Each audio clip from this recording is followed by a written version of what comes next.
we committed to CORSAIR, the Carbon Offsetting and Reduction Scheme for International Aviation.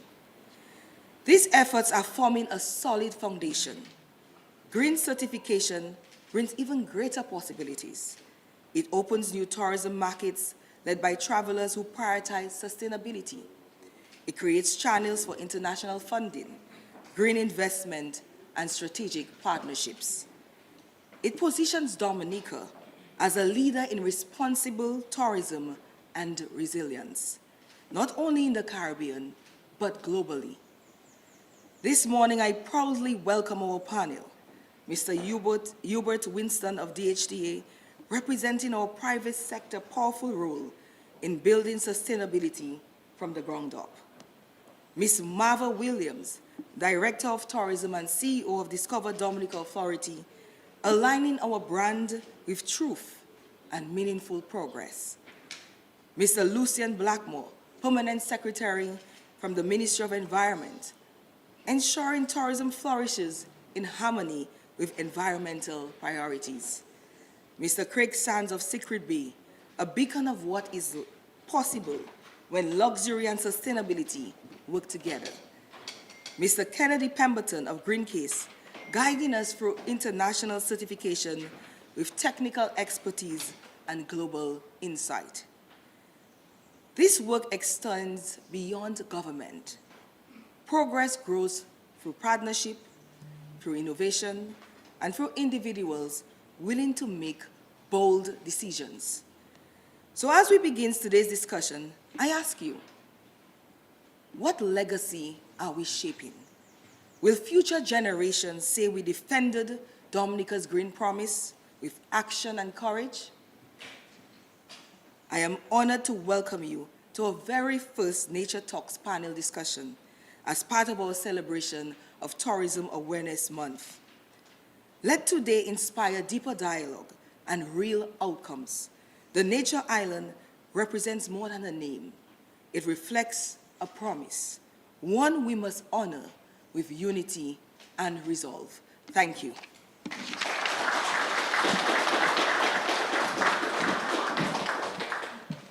Thank you very much, Minister Charles Pemberton, for your inspiring words and leadership in advancing sustainable tourism in Dominica.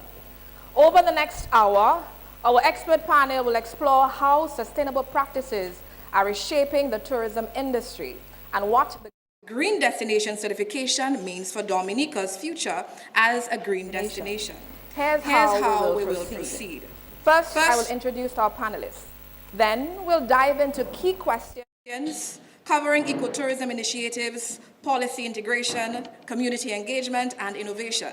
Finally, we'll open up the floor for questions. My role today is to be the guide in the discussion and to ensure we cover the most important aspects of sustainable tourism and green destination management.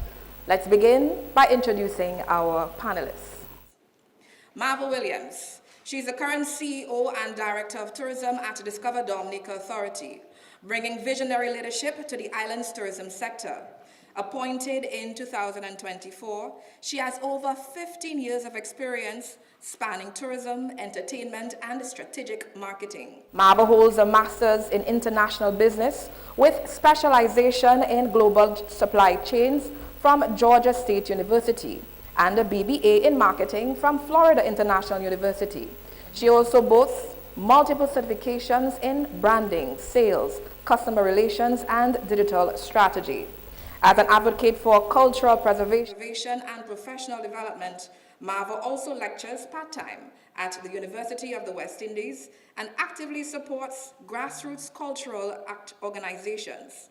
Widely respected for her bold ideas and impactful leadership, she was named Dominica's Entertainment Boss by Image Magazine, and also her excellence and by Image Magazine. Ladies and gentlemen, put your hands together for Ms. Marva Williams.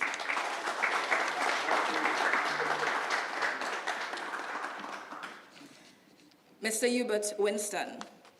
Hubert Winston is a pioneering figure in Dominica's marine industry.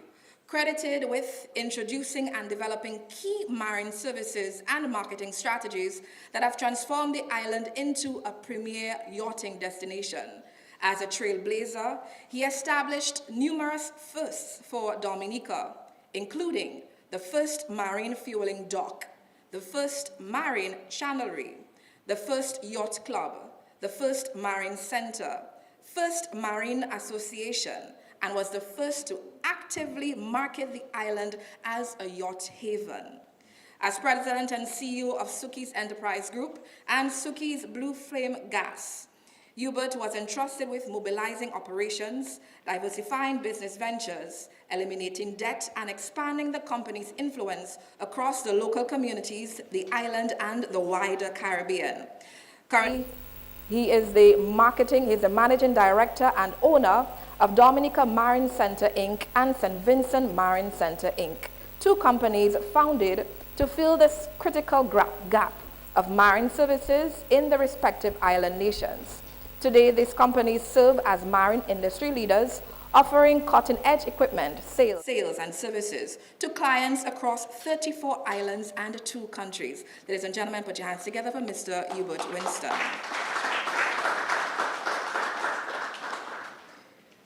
Kennedy Pemberton.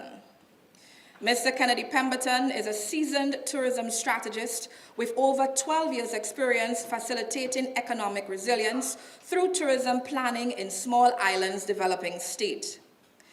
He boasts top-tier qualifications in tourism development and sustainable tourism destination management, having studied at the University of Surrey as well as George Washington University. After a decade driving donor-funded, multiple destination tourism interventions, Kennedy founded Simple City Solutions to expand his global contributions to sustainable tourism development. His notable work includes conducting tourism policy and climate action gap analysis for the Inter-American Development Bank, developing a marine tourism governance framework in Sri Lanka for the Asian Development Bank, and leading the World Bank Tourism Policy Review on 12 Caribbean countries and 2 regional agencies. Further, Kennedy crafted all sustainable tourism programming within the 2022 to 2028 ACTS Plan of Action and Implementation Plan, and has delivered more than 250 hours of capacity building training in intra and extra-regional tourism stakeholders. Ladies and gentlemen, panelist number 3, Mr. Kennedy Pemberton.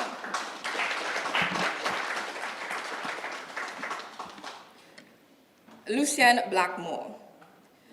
Lucien Blackmore is a senior public administrator and a licensed professional civil engineer specialized in infrastructure design, project management, and construction management. Mr. Blackmore has extensive experience at the permanent secretary level, serving in multiple ministries in the public service. Currently, as a permanent secretary for the Ministry of Environment, Rural Modernization, Kalinago Upliftment, and Constituency Empowerment, he leads initiatives focused on sustainable development, environmental protection, and community empowerment. His work is underpinned by a strong commitment to holistic, inclusive governance, and grassroots participation to improve the livelihood and well-being of the people in Dominica. His mandate drives the integration of key sectors such as mining, forestry, parks and recreation, constituency empowerment, and Kalinago upliftment, with a focus on preserving the environment for future generations. His dedication to public service and extensive background in engineering and administration have positioned him as a key leader in driving sustainable development and community empowerment in Dominica. Mr. Lucien Blackmore.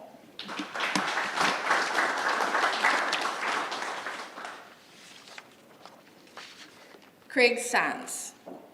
Craig Sands is the general manager of Secret Bay Dominica, our only 6-star resort, and a proud member of Realist and Chateau. With over 18 years of international hospitality experience, Craig is deeply committed to sustainability, operational and excellence, and delivering personal luxury. Under his leadership, Secret Bay has advanced numerous green initiatives, from waste management and energy efficiency to biodiversity protection and community engagement, aligning closely with Dominica's vision for green destination certification. Mr. Craig Sands. And ladies and gentlemen, these are our panelists for this panel discussion. Let's talk.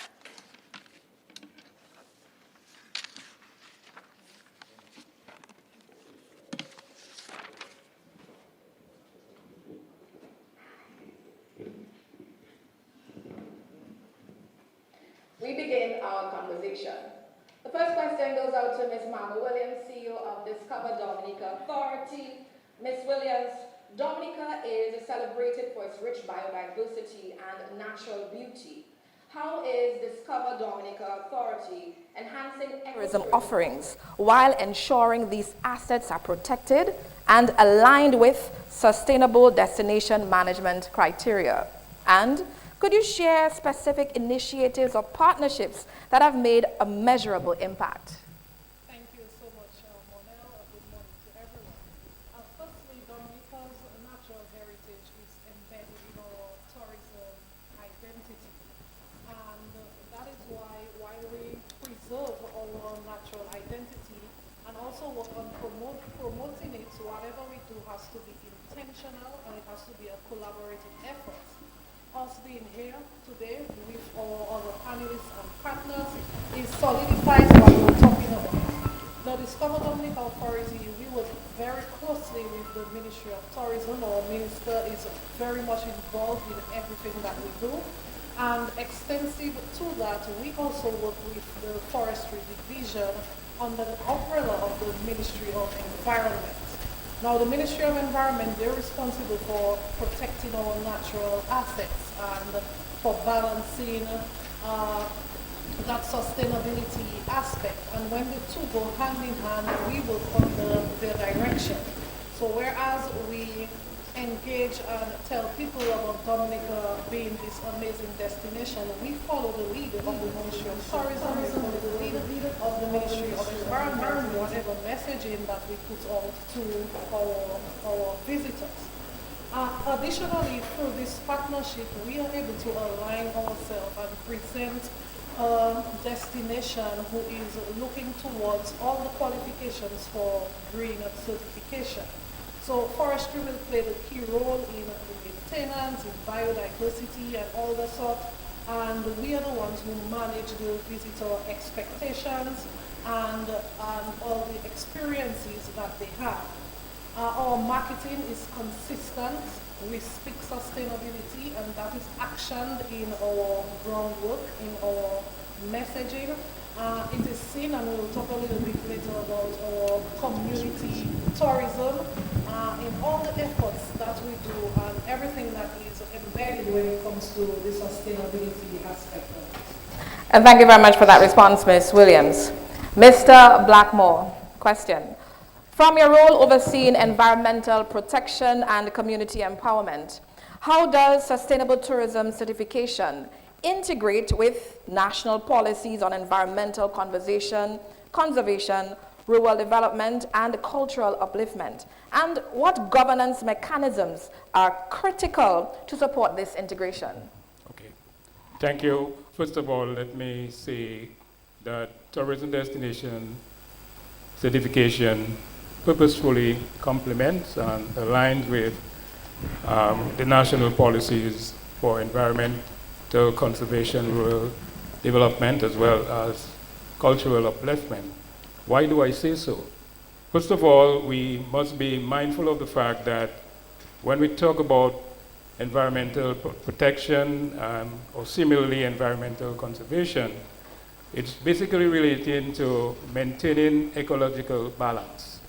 And in order to do that, we have to ensure that we adopt measures that will, first of all, prevent pollution, prevent the exploitation of our natural resources, while simultaneously ensuring that we're advancing and building awareness.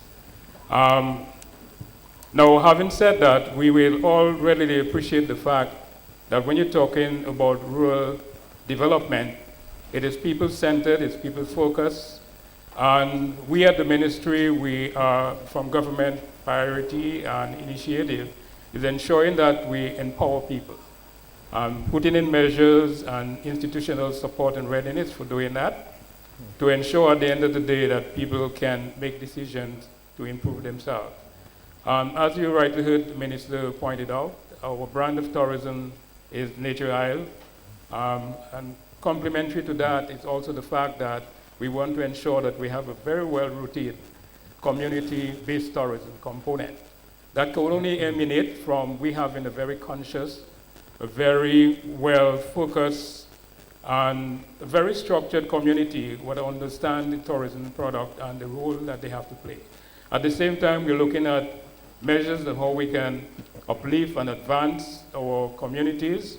And of course, we're recognizing that the tourism product now, when you heard it from, even from your own remarks saying the global figures that we have, even when you look within the Caribbean basin, that accounts for over 413,000 jobs within our Caribbean basin. The last time I checked, the English-speaking Caribbean only had a population of about 43.2 million people. So that is very substantial. When we look at the aspect to do with cultural upliftment, we all in the room can readily appreciate, and I'm looking at Donaldson purposefully in that regard, that when we talk cultural upliftment in Dominica, it's almost synonymous with we say in Carinago upliftment.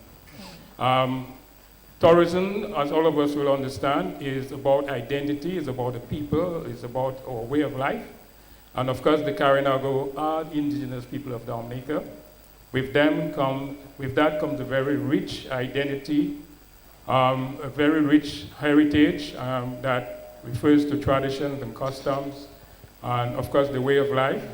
And we have to be equally mindful of the fact that we have to look at preservation and how we can even look in terms of intellectual property rights, because we're talking about very, I would say, invaluable resources, and at the end of the day, we have to understand that it's our responsibility to also protect that. When we look within the wider context of certification, certification is really predicated on two fundamental things, looking at social and environmental enhancement. And at the end of the day, it's really ensuring that the destination have proved beyond any doubt and have signaled to the rest of the world that they have met the high standards set in terms of the social and environmental targets and readiness in place. And it's right across when you look at the entities as Discover Dominica, you look at all the various players like Sequit Bay and Jungle Bay, all of the various players and entities within that destination have to also meet up to the social and environmental standards. And with the social and environmental standards, they must be supported by management practices and systems. They must be supported by systems put in place to ensure that you have policies, you have procedures and methods and checks and balances, and very importantly, to ensure that there is the adoption of best practices. So it's really looking at the same thing in a different way. So at the end of the day, as we all will understand and appreciate, Dominica has made that bold commitment to be the first climate resilient country in the world. And I always like to talk to people in basic everyday language.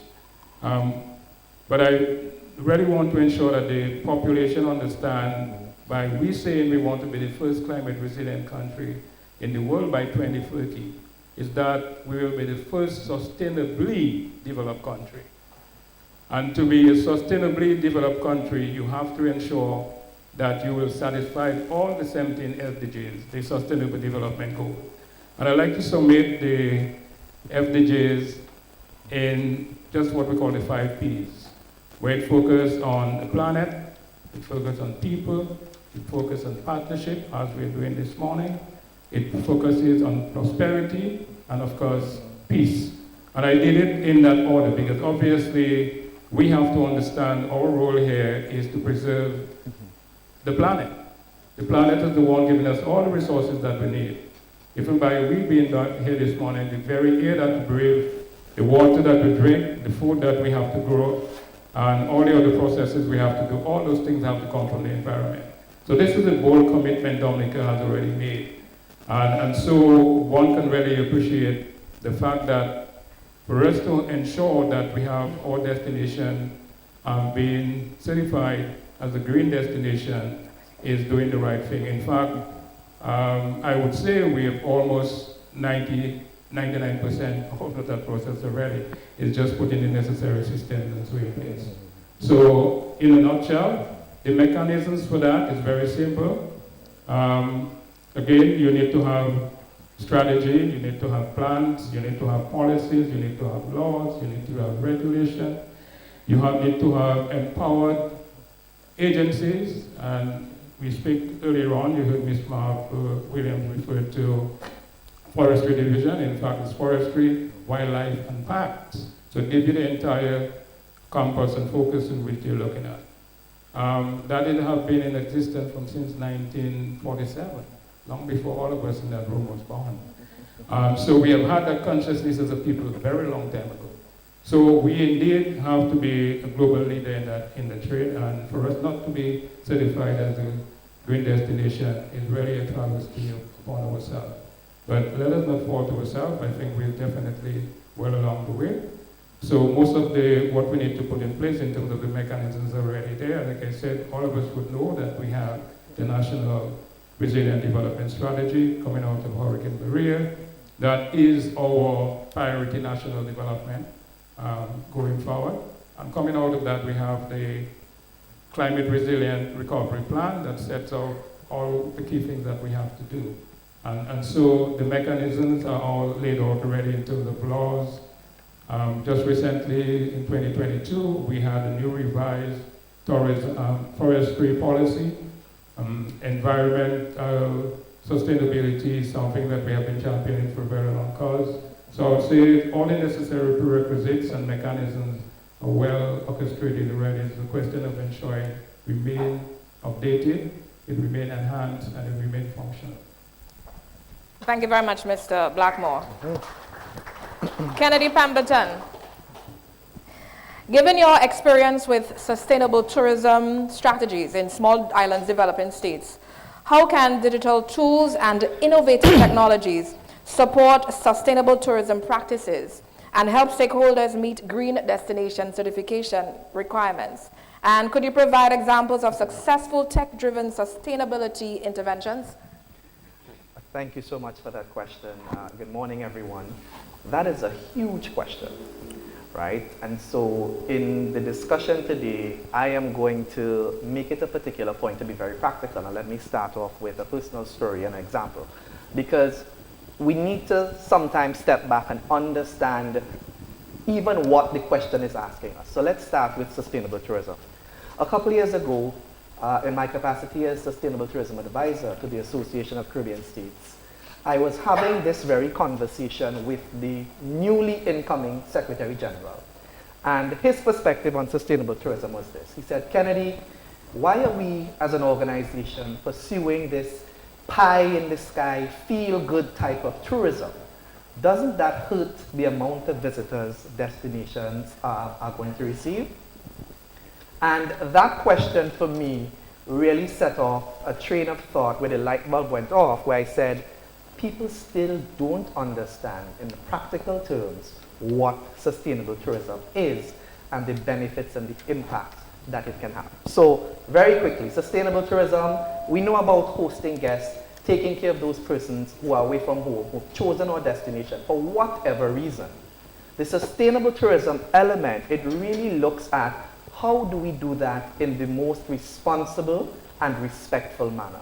And I'm very happy to see lots of young persons present today in the audience, because not so long ago, although I was joking with Odile that it seems like the years are catching up on me, I was sitting where they're sitting.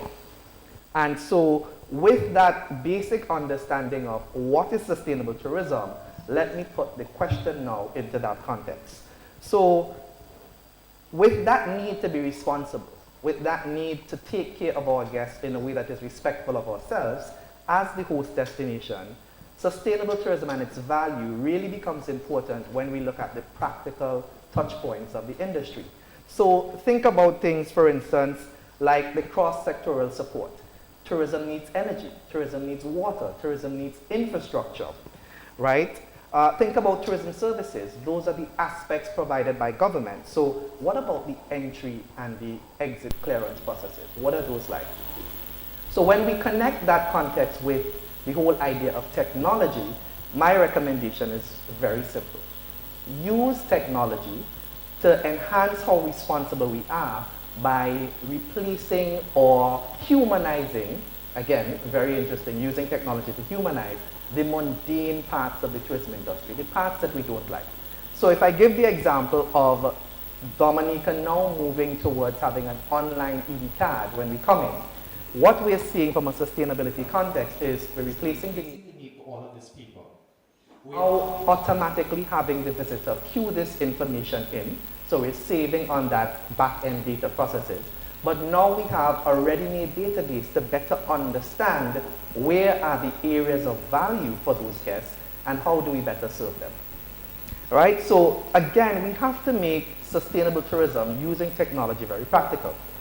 Let me give you another example, because the use of technology can be at the micro level, so the actual individual who might not think they are part of the tourism industry, but also at the macro level when government steps in from the governance perspective. Can anybody tell me what this is? A business card, right? A very mundane and important part of the tourism industry, whether you're a government representative, like my friend right next to me, the CEO, who would travel to World Travel Market, ITB Berlin, to represent the destination, or you're an individual consultant like me. Does anybody know what this is? This is the business card now using technology. So what this has done is, you know, this current generation, we never leave home without our phones. We could be going to the washroom, our phone is in our hand. Wherever we are going, we've just gotten out of bed, our phone is in our hand. This is a practical example of how we can cut waste and be a lot more au fait with what's happening globally, transforming a traditional mundane experience. So now I simply tap this business card to your phone, and you now have all of my details, my website, my history, my bio, my photo, a profile of some of the work I've done. And as was one of the traditional hiccups with the business card, if anything on this card changes, what did I have to do in the past? Throw it away. So I might have printed 100, 200, 300 that are now rendered unusable, versus with this card, at a moment's notice, I log into the administrative platform and I change or update the information. So this is one of my key takeaways for participation in the panel this morning, that we have to make sustainable tourism a lot more practical, a lot more useful to the beneficiaries. I'm going to pause there. There's a lot more that I want to say, but I'm going to pause there. Thank you very much, Mr. Pemberton. Craig Sands, your question. At Secret Bay, how have you implemented eco-friendly practices that align with Green Destination certification standards? Could you share some practical steps, success stories, or challenges encountered in embedding sustainability within a luxury hospitality setting? Hi, good morning, everyone. Thank you. So, at Secret Bay, basically everything we do, how we build the villas, are incorporated within the nature. You know, eliminating single-use plastic. That's a super important one. You see islands of plastic in the ocean, right? And every single one of us play a massive part in that.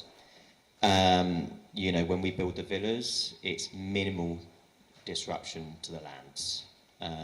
We've got 40 acres, and we only build on 7%, and we build around the trees. You know, we don't cut any trees down.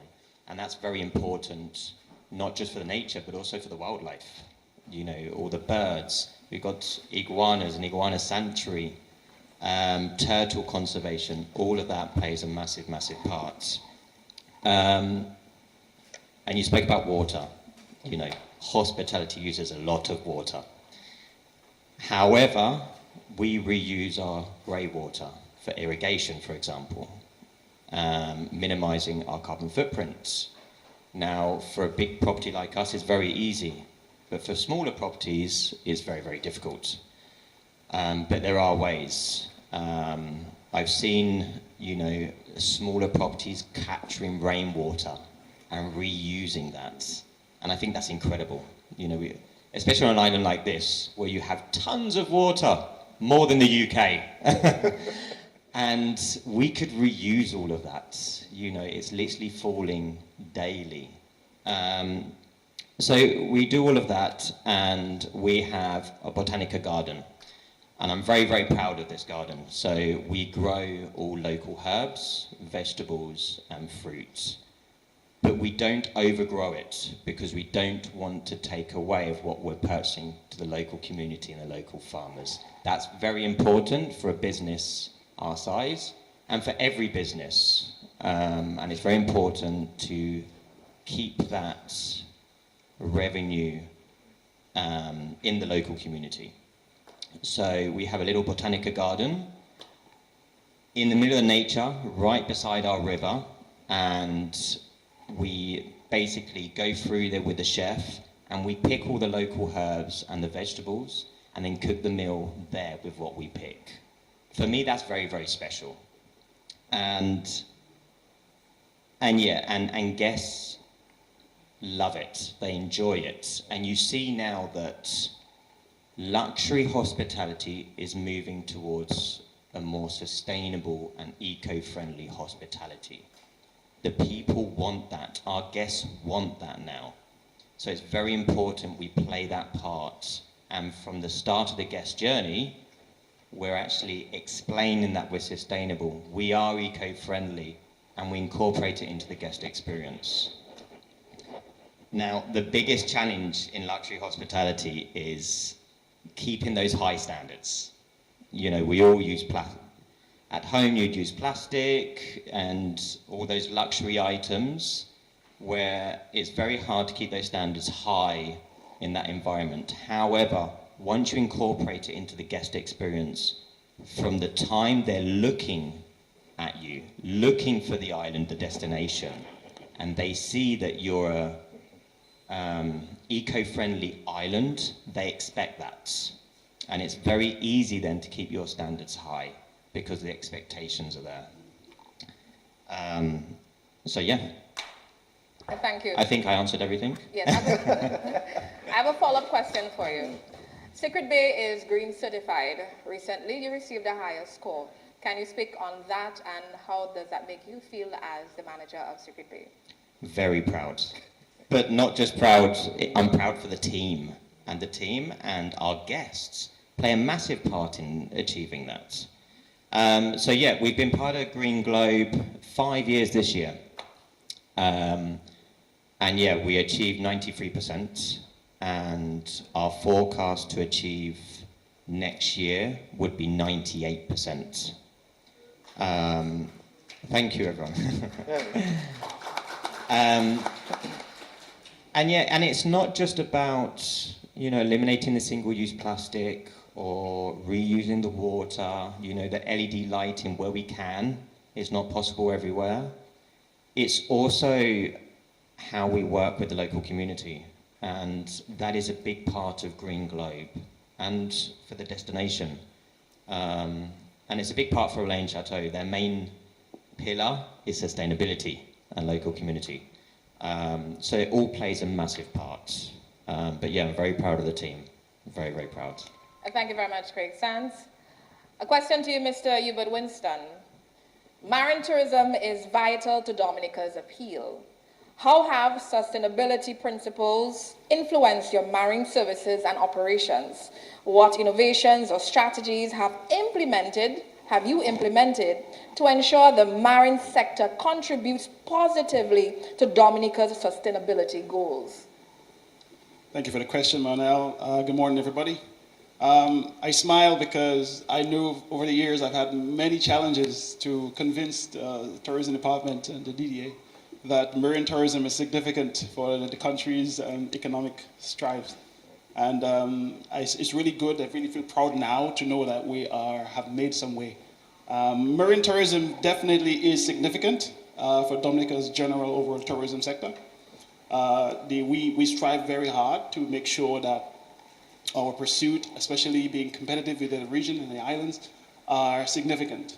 As part of Dominican Marine Center, we put in place the first fuel dock, and in doing so was very challenging because we want to adhere to strict eco standards for spillage, etc.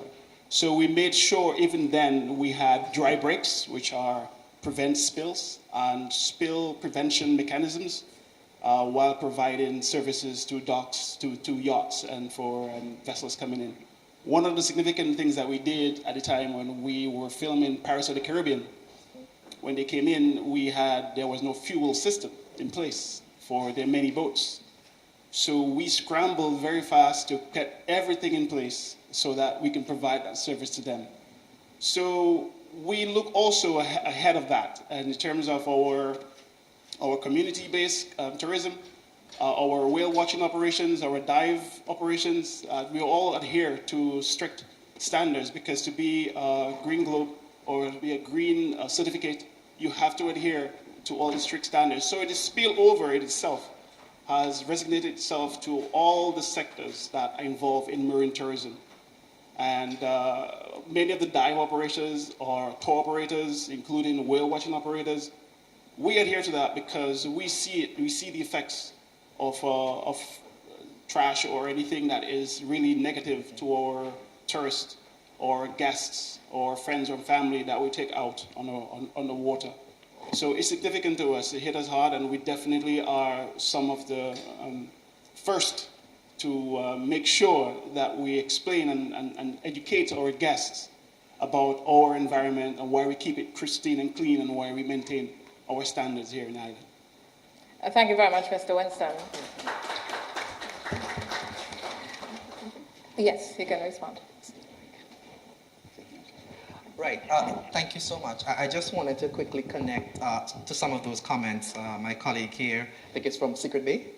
Right, so connecting the question on technology to the example in terms of the concern for water, what could be done, and connecting that to energy. I want to encourage the persons in the room to understand that sustainable tourism is limitless and boundless, right? There are many major, massive undertakings that can be done using sustainability as the catalyst. So water is one of those in terms of the catchments, the reverse osmosis filtration, and using water to produce energy. We're a coastal destination, Dominica. So tidal energy, we have lots of opportunities, and just to show that using sustainability and sustainable tourism as the pillar to do large things, it's not far-fetched.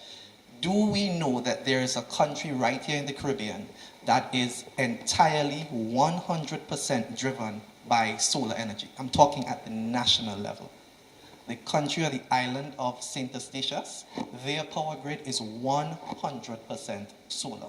So there is room, there is scope for a destination like Dominica to really become a market leader in this space. So if Dominica, the land of many rivers, land of plenty of running water, if Dominica wants to lead in that space, there are also major development funding institutions that would be willing to partner with Dominica to make this a reality. The International Development Bank, the World Bank, they have set aside significant funding tranches to develop projects like this. But when I speak to them, they keep saying the same thing. The country has to approach us. We need to see that it is a need for them and not that we are trying to force these particular things on the country. So having the minister present in the room, I want to make that plea. Please approach the donor agencies. There's lots of room, scope, and funding. St. Vincent and the Grenadines, St. Lucia and Grenada right now are benefiting from the UBEC project. We're talking about $60 million US being spread across those three particular countries for unleashing the blue economy. So again, connecting it to Dominica with water, lots of opportunity available. Thank you very much, Mr. Pemberton.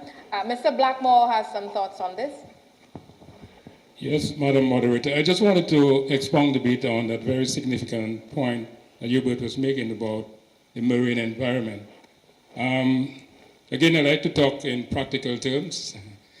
If you look on the terrestrial side of things in Dominica, the land side, the land-based side, we're approximately 752 square kilometers.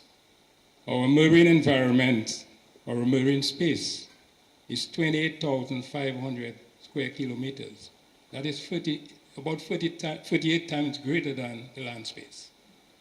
And again, if we have to understand what's happening in the tourism sector, we have to pay attention to the market, most of the global market and the regional market. The most dominant sector of the tourism market right now is medical tourism. The most promising aspect of tourism now is adventure tourism. And adventure tourism entails activities as scuba diving, looking at exotic environment, and of course, who can have more exotic environment than we in Dominica? To complement that again with that phenomenal stand that we've made recently to have the first whale sanctuary. This again is complementary. So I'm saying that to say we don't need any further conviction right now to understand when we talk in tourism. Our focus has to be both in terms of land-based and, of course, of the marine space. And again, it's obvious for the marine. And I don't want to dwell too quickly, Madam Moderator, but we have to understand how diverse the tourism sector is as well. And to understand our brand of tourism, our ecotourism product is even supposed to be further differentiated in a further niche market. So we have to be careful how we tread when we're dealing with the cruise tourism and how we're dealing with adventure tourism, which is, as part of the adventure tourism, of course, is people taking this phenomenal hiking in the mountain tops and things of that nature. So that also complement that. And nothing could give you a better mechanism for dealing with that, if we want to talk to marketers like Marvel, it's price discrimination. So it's not a one-cut-fit-all. So our cruise tourism focus have to be separate and different to adventure tourism, which will, of course, complement our marine environment and, of course, our forest space and our ecosystem base.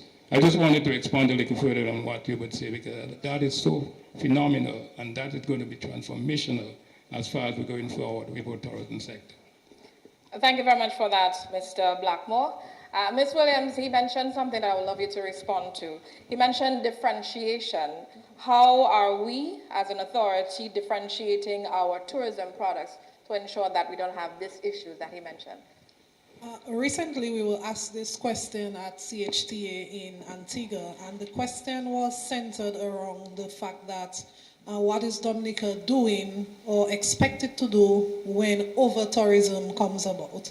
Obviously, Dominica prides itself as being a relatively young niche. We are new in terms, we say we're relatively unspoilt, but we've not been discovered as needed. But extensive to that, our tourism is not for all. We're not going out there saying, tourism, come to Dominica. Our tourism, again, it is sustainability based. And because our tourism is based on sustainability, our messaging out there is really targeted.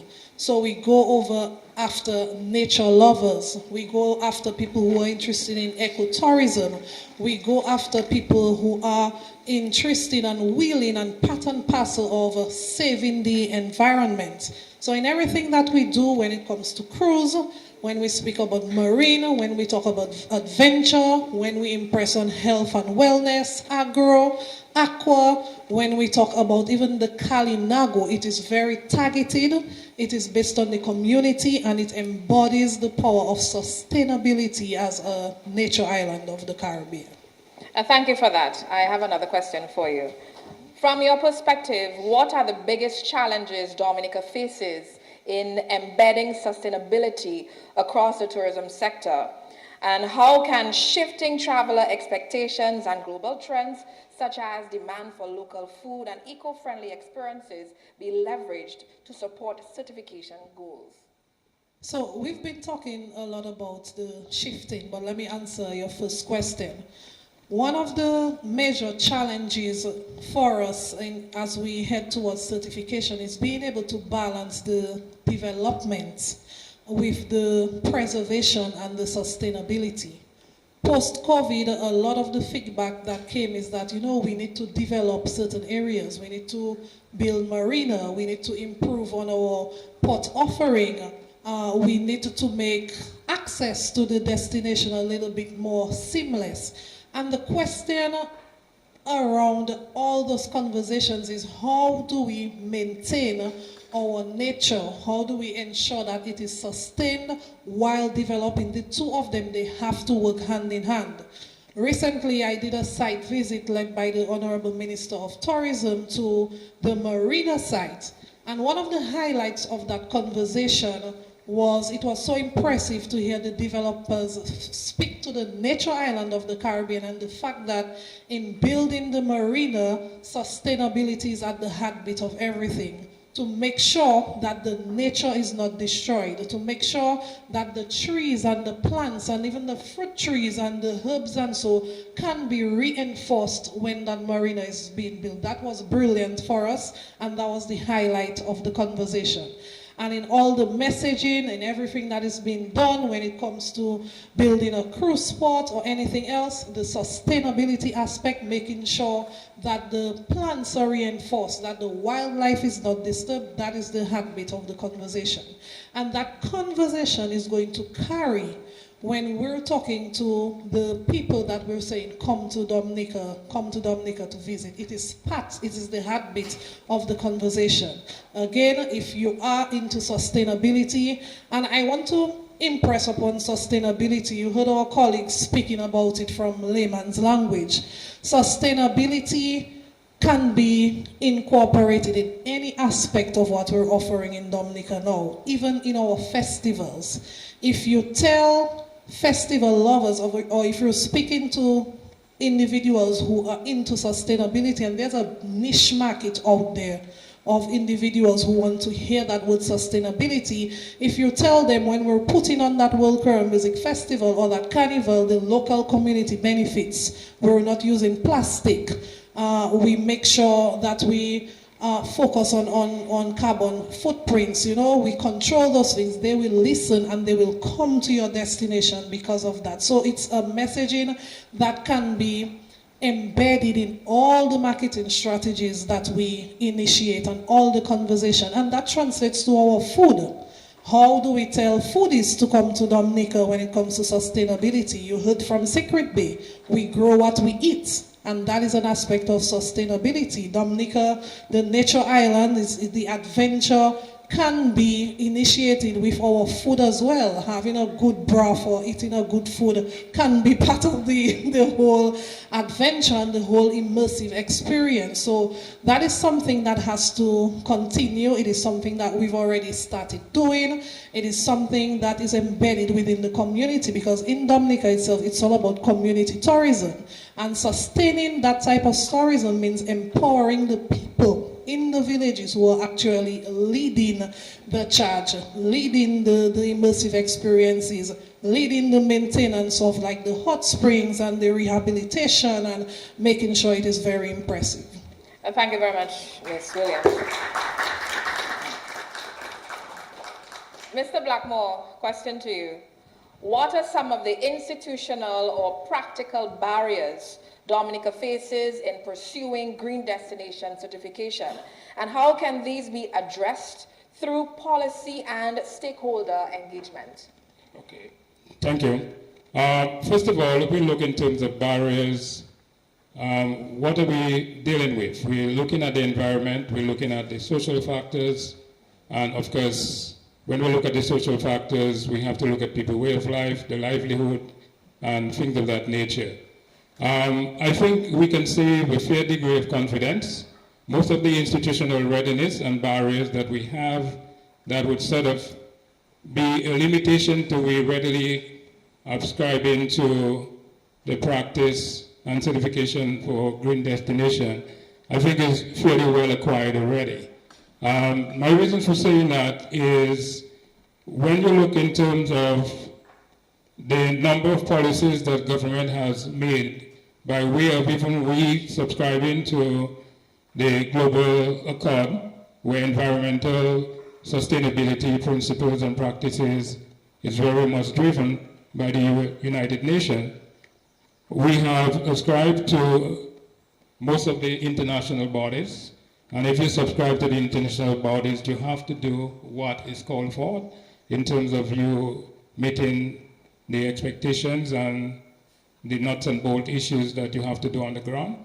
The other very essential thing is we know that most of the policies that has to be taken by way of even we putting in place what you call a national adaptation plan and even the nationally determined contribution, those are measures that we have to take as a country to ensure that your environmental practices are very much under control, and more importantly, that you're also subscribing to climate change factors or mitigating factors. Because at the end of the day, the thing that we have to, the idea we must understand, one of the reasons for we pursuing environmental sustainability is to be able to ensure that we have a better quality of life. And for us to have a better quality of life as a people in the region, we have to be very mindful of the threat of climate change and greenhouse gases and the limitation of that. I will say by not way of boasting, but we need to know that as a people, whereas most of the global communities are putting in measures and systems and processes in place now to ensure that somewhere by 2050 that all countries will be carbon neutral, meaning that they don't have any negative carbon footprint. We in Dominica from last year have been carbon neutral. And so those are some of the things that we need to really, and I really listened very attentively to what Marva was saying. Those are the things we need to champion out there. That is because of the things that we're doing. Dominica, almost 2/3 of Dominica is covered by forest. So in other words, what we are saying as a people, we are contributing more to the environment in an enhancing way than we're doing in a damaging way. So we're carbon neutral from since last year. The other thing that we only need to go with that is to say that, and again she comes from Mao, I must say that, our gold medalist, long jumper, if we have those two things to brand Dominica, I don't think we need anything else to do. But in terms of the institutional readiness and barriers, I think most of what we need to do by way of policy, by way of laws, by way of regulation, and even in terms of investment, I think those are ongoing things. And if I may just say one of those, and we have to champion our indigenous Karinago people or heritage or identity. One of the critical things that we have to understand for them, because if we understand our existence, we understand our history, and Donaldson is there, he can attest to that. You will notice through tradition, even crops would have been things like toloma and root crops, not even things like plantain and banana that they would grow in the past. So they really adopted a way of life that they could readily adapt to what was existing in Dominica. But having said that, we now have to understand from the impact of Hurricane Maria, based on the post-damage assessment that was done by government and with contribution of the World Bank, the Karinago territory was the hardest hit. So we have to make sure that we look very seriously at disaster risk management and disaster management going forward. And one of the things we're doing now, and that is going to be soon again, Margaret, for you to add to our champion list as Dominica, what differentiates our product is that we're going to have a facility, a $7.6 million facility that will serve as a multi-purpose. So during normal time, it would be a resort center, it would be for promotion, auditorium, and also other fairs and commercial activities. But during hurricane time and natural disaster time, there will be a facility as an emergency shelter that will have about 125 beds and accommodate over 300 persons with male and female demarcation, access for the differently abled or physically challenged persons, to ensure that we have renewable energy. There it is going to be solar as well as backup for diesel. And just to see what Mr. Pemberton was talking about, not too much because I'll come to that maybe in my last closing reading. He talked about the other side, but we mustn't forget in Dominica, we were one of the first countries that started renewable energy production in Dominica by hydro. And what happened is that when we expanded, we went for a quick fix and went to diesel, and right now diesel have outstripped our hydro. But fortunately for us, we are God-fearing people and we are blessed people. We now have our 10 megawatt geothermal plant in existence that will exceed our own demand. But of course we know, we speak in the tourism sector, when you have reliable and cheaper energy, it's going to be a game changer. So you're going to find a lot of entrants going to come into the market. And what we do not want by the time we have to expand to go back into diesel. So we're looking at complementary renewable. So that is the mix we're looking at. We're looking at all necessary environmental safeguards and practices where we have to do, and at the same time paying attention to energy need, because we understand that tourism development and the tourism sector are key, I would say, key users of energy. So we want to ensure that we have a very clean footprint as far as our energy is concerned. Thank you very much, Mr. Blackmore. Ms. Williams would love to respond to what you said. I just wanted to impress on all the examples we've been giving. I remember many years ago when I was way at the back, just looking in and making suggestions. I was sent to do a 6 weeks program in Japan.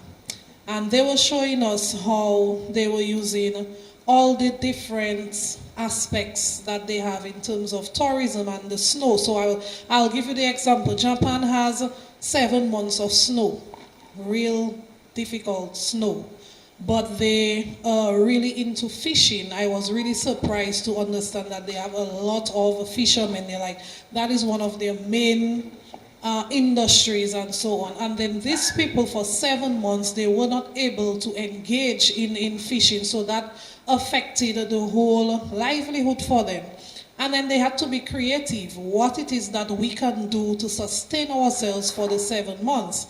And then they had to incorporate these fishermen. They became tourism entrepreneurs. And then they've developed the whole skiing, I like to call it, on the sea, where you were able to go all the way out in the sea and enjoy and immerse yourself in that type of experience. And that became a livelihood for us.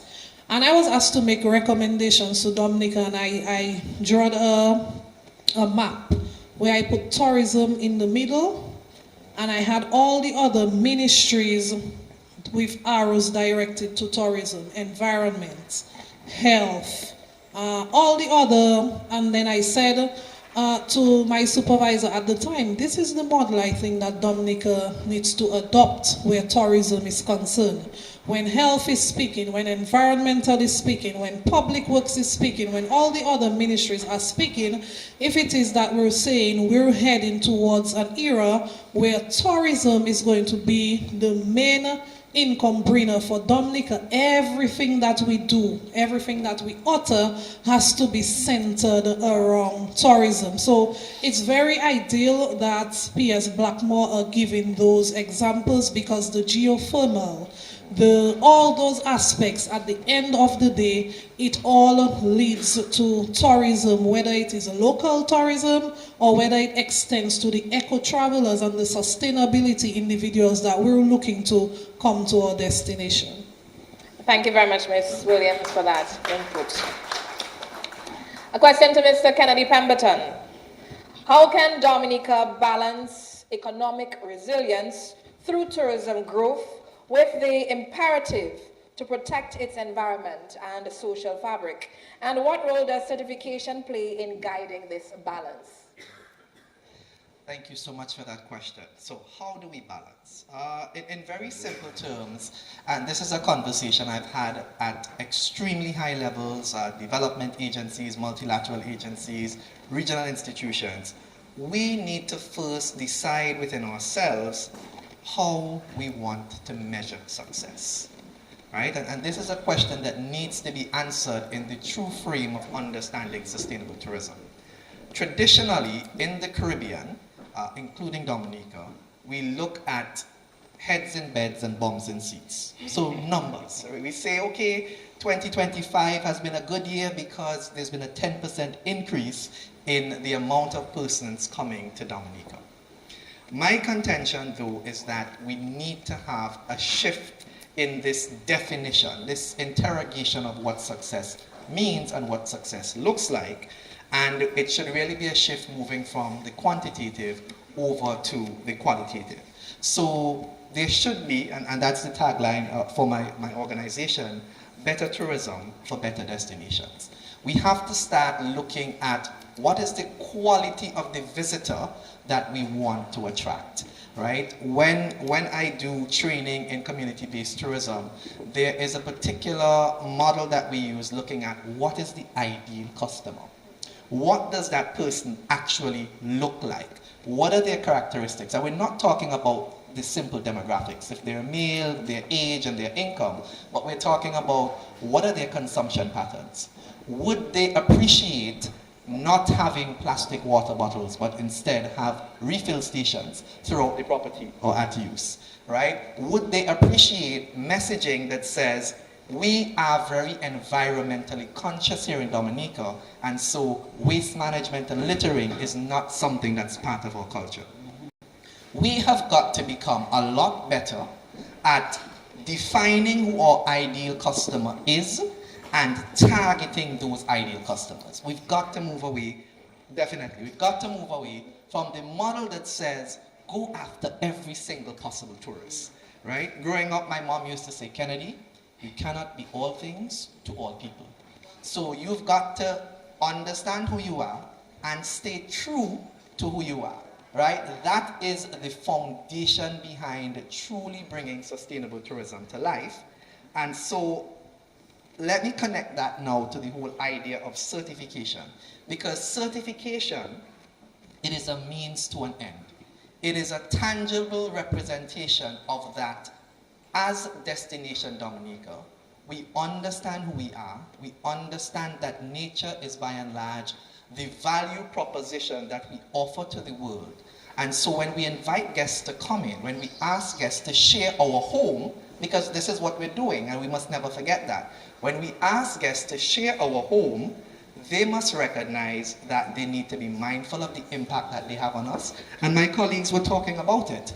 What is the net positive impact of tourism?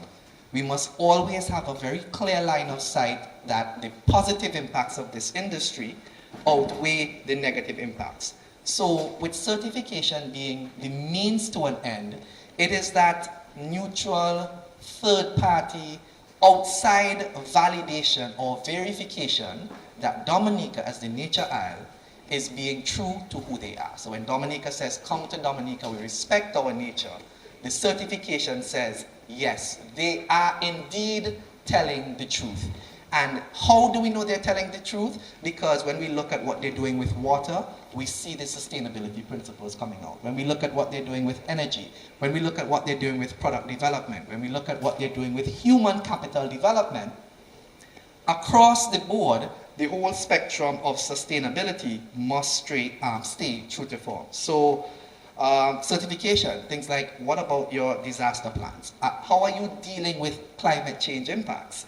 Are we getting too heavily involved in crews? And this is always one of the topics that I love to discuss because, I won't say the year because then I'll see how old I am. But when I did my undergrad dissertation, I actually did my undergraduate dissertation on cruise tourism in the OECS because I was fascinated by the mega industry that is cruise, the growing size of the ships, the amount of persons that a single ship can, quote unquote, bring to a destination in a single day. And when I think about that in the context of a destination like St. Kitts in the OECS, that is a marquee port, that means that a country that is 68 square kilometers receives more than 1 million visitors annually. So my question becomes, well, where do we get the water to supply 1 million visitors plus the population of St. Kitts and Nevis? How are we dealing with the cruise ship requests for waste disposal of the 1 million plus the host, the entire population? So these are some of the questions that really come to mind for me.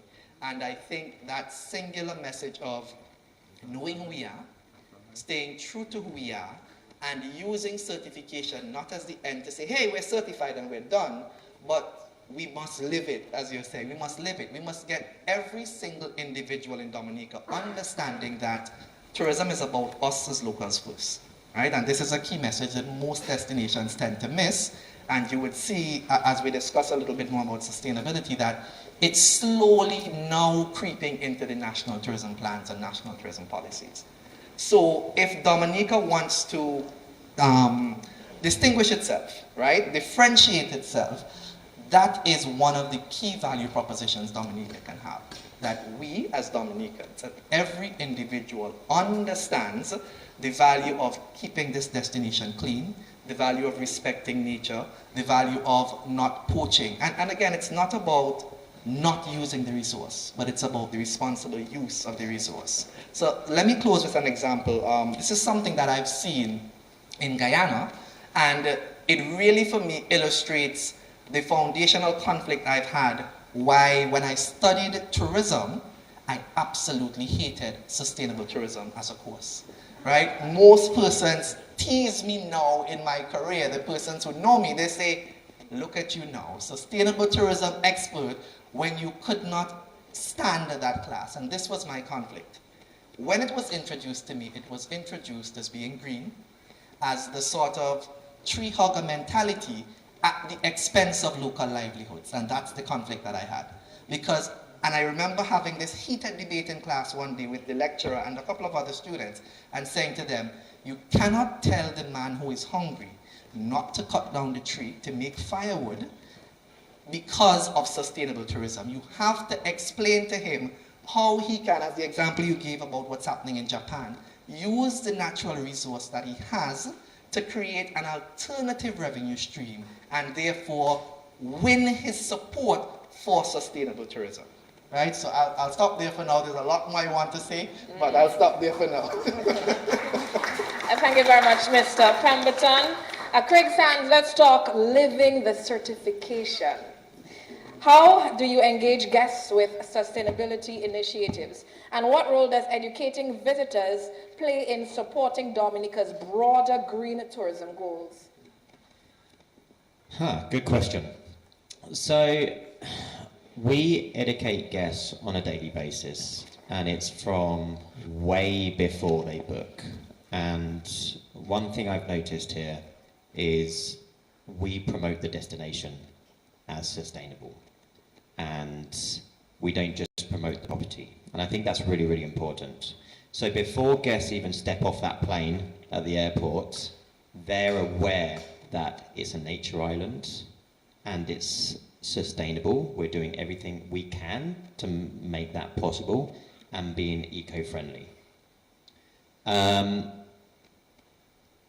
let me tell you a little story. So with all of our initiatives, with everything we do on property and how we explain to the guests how sustainable we actually are, and it's all local produce. There was this one guest, probably stayed about 8 months ago.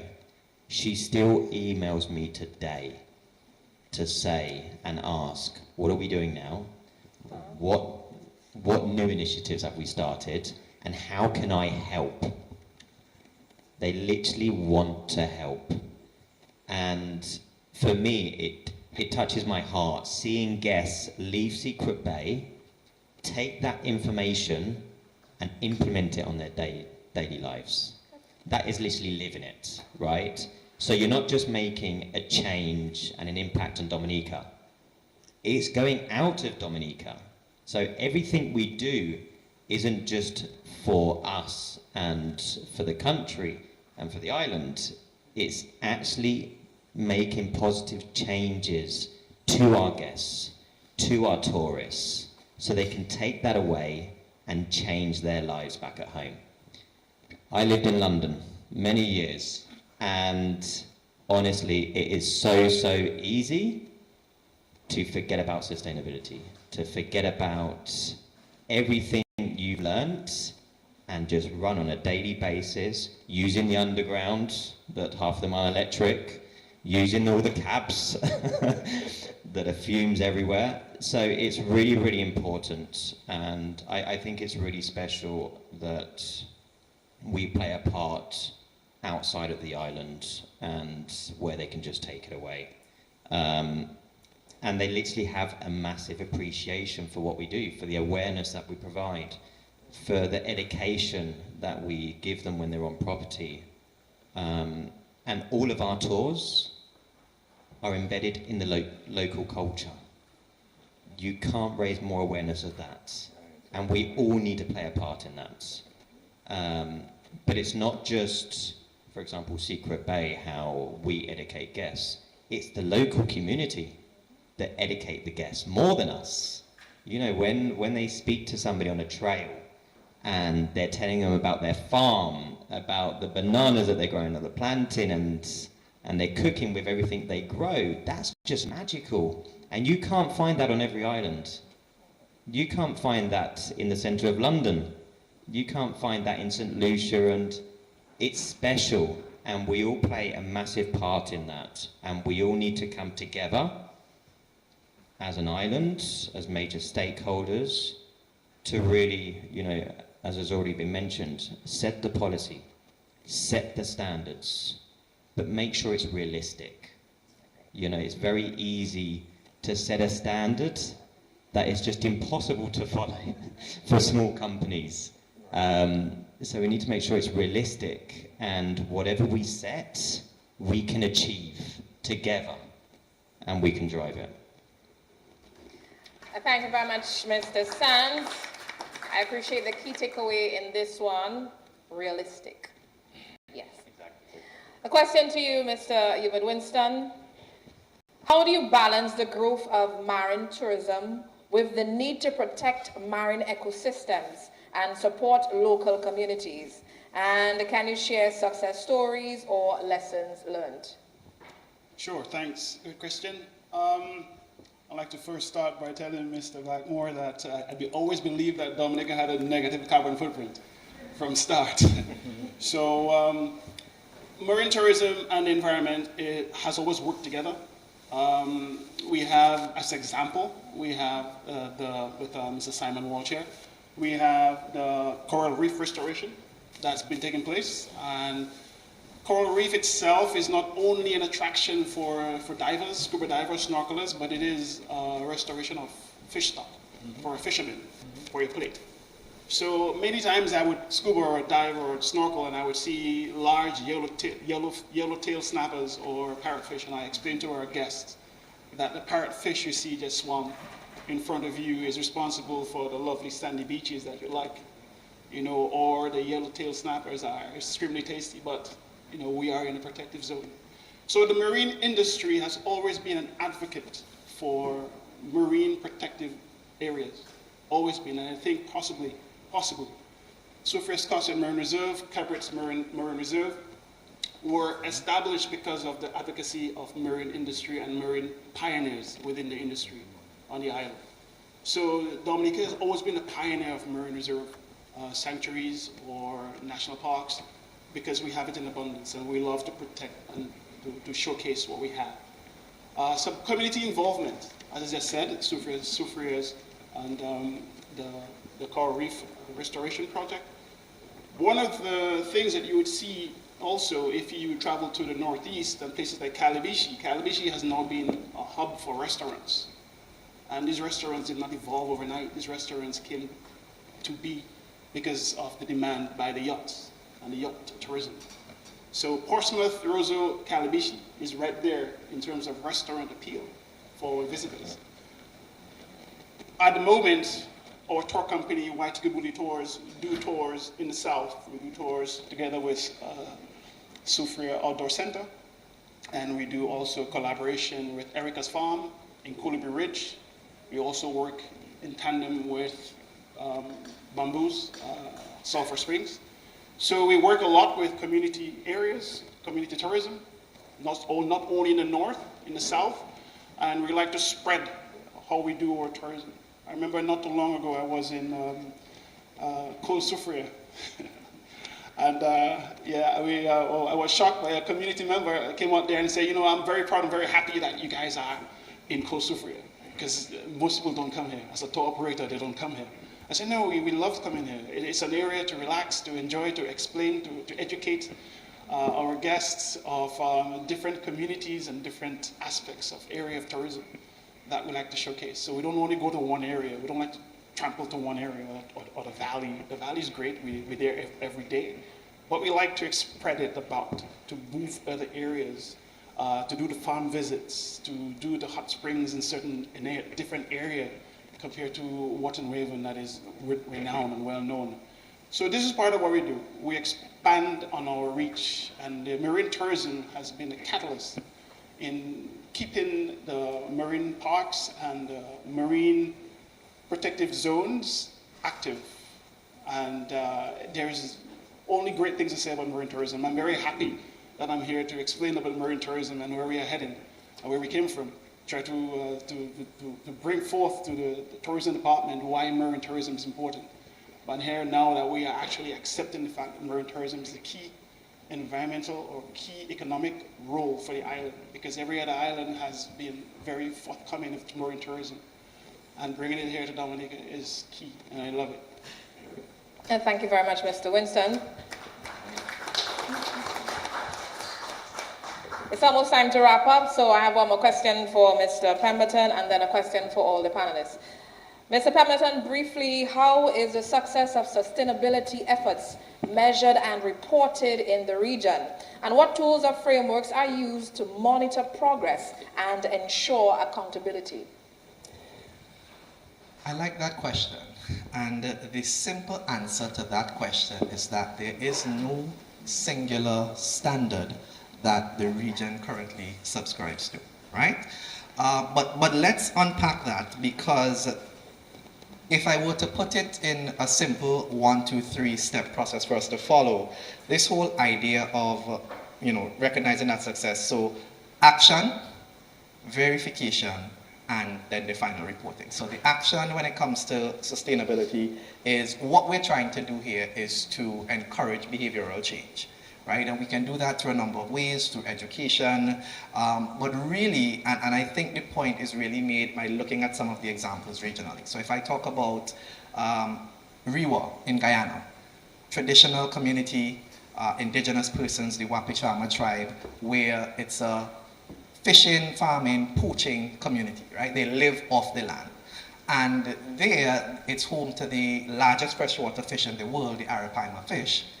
And when sustainability was introduced to that particular tribe, in terms of, again, speaking the language that the persons who are receiving the message will understand, they recognized that their actions, while traditional actions, was actually depleting the major resource within the community. And so with the sustainability efforts and education in that community, they were able to transition from a poaching community to a tourism community, now focusing on the Arapaima preservation. And this opened or segued their introduction into tourism in many ways, because now that remote community became particularly valuable for the SAVE market, which is the scientific, academic, volunteer, and educational aspect. So the researchers who are interested in preserving the indigenous culture, indigenous knowledge, the biologists who want to know about the genealogy of the Arapaima, why does it grow so large, how does it survive in fresh water? So they now have large living foreign contingents that come to respect their way of life and to better understand what's happening there. We would have seen similar examples, for instance, in looking at reef preservation and management, whether in Tobago or in Jamaica, Buku Reef. I remember the first time I visited the Buku Reef, I was severely underwhelmed because I couldn't understand what all the fuss was about. The reef was dying, and because there was no sustainability element, tourism was left unchecked. So you had a situation where many visitors were being shuttled to the Buko Reef. They were allowed to walk on the reef. They were allowed to break off and take back home pieces of the reef. And so a major opportunity was lost and the reef was dying. The flip side of that is what we saw efforts like this, Jamaica doing, where they said, we want to have coral replanting systems, coral replanting initiatives. So they started off with coral nurseries, regrowing a lot of the corals that had died and that were indigenous to that particular part of the region. And they connected it to tourism in a very interesting way. And I describe it as, you're getting free labor at the same time of making income. Because do you know who they were using as the primary labor for replanting those reefs? Visitors. Visitors were coming to Jamaica, paying to participate in this tour, to look at areas where coral reefs were dying, and paying to participate in helping the local conservationists replant. So you created or you tapped into a particular niche market with tourism, and you were helping the destination serve its sustainability agenda by refreshing, revitalizing this particular asset that was really important in the national apparatus. So I have to cut you off, Mr. Right. Pemberton. I apologize. We're almost out of time. Sorry, go and ahead. I have to throw one more question at the entire panel. Guys, please, 2 minutes. Keep it brief. Final question, looking ahead, what is your vision for the future of sustainable tourism in Dominica post-certification? And how do you see the Green Destination certification shaping the island's tourism landscape over the next decade? Please, 2 minutes, panelists. Ms. Williams. Sorry, Monel, but I wanted to just comment on what you spoke about when it comes to coral reef restoration and acknowledge the presence of people like Simon Walsh. I had being in this role has also been a learning experience for me, and I often ask him. He probably says I'm troublesome because I ask him questions, lots of questions, and I learned about his coral reef restoration initiative, and that is just brilliant when it comes to the whole sustainable effort, so kudos to him. And with that, I wanted to say that sustainable tourism without community ownership is really not sustainable. And with everything that we've spoken about, that is something that the government, the ministry, you see the PS here, all the relevant authorities have recognized, and we've made community empowerment and cultural preservation part of that journey towards certification. And we've heard about the successful example of the Kalinago territory, what they've done in terms of giving the immersive experience. And Dominica is widespread when it comes to tourism, like it's in the community. We mapped out all our offerings in north, south, east, and west, and we realized every corner, every facet of Dominica offers some level of of community tourism that is driven culturally, socially by the people living in the island. So that is brilliant for us.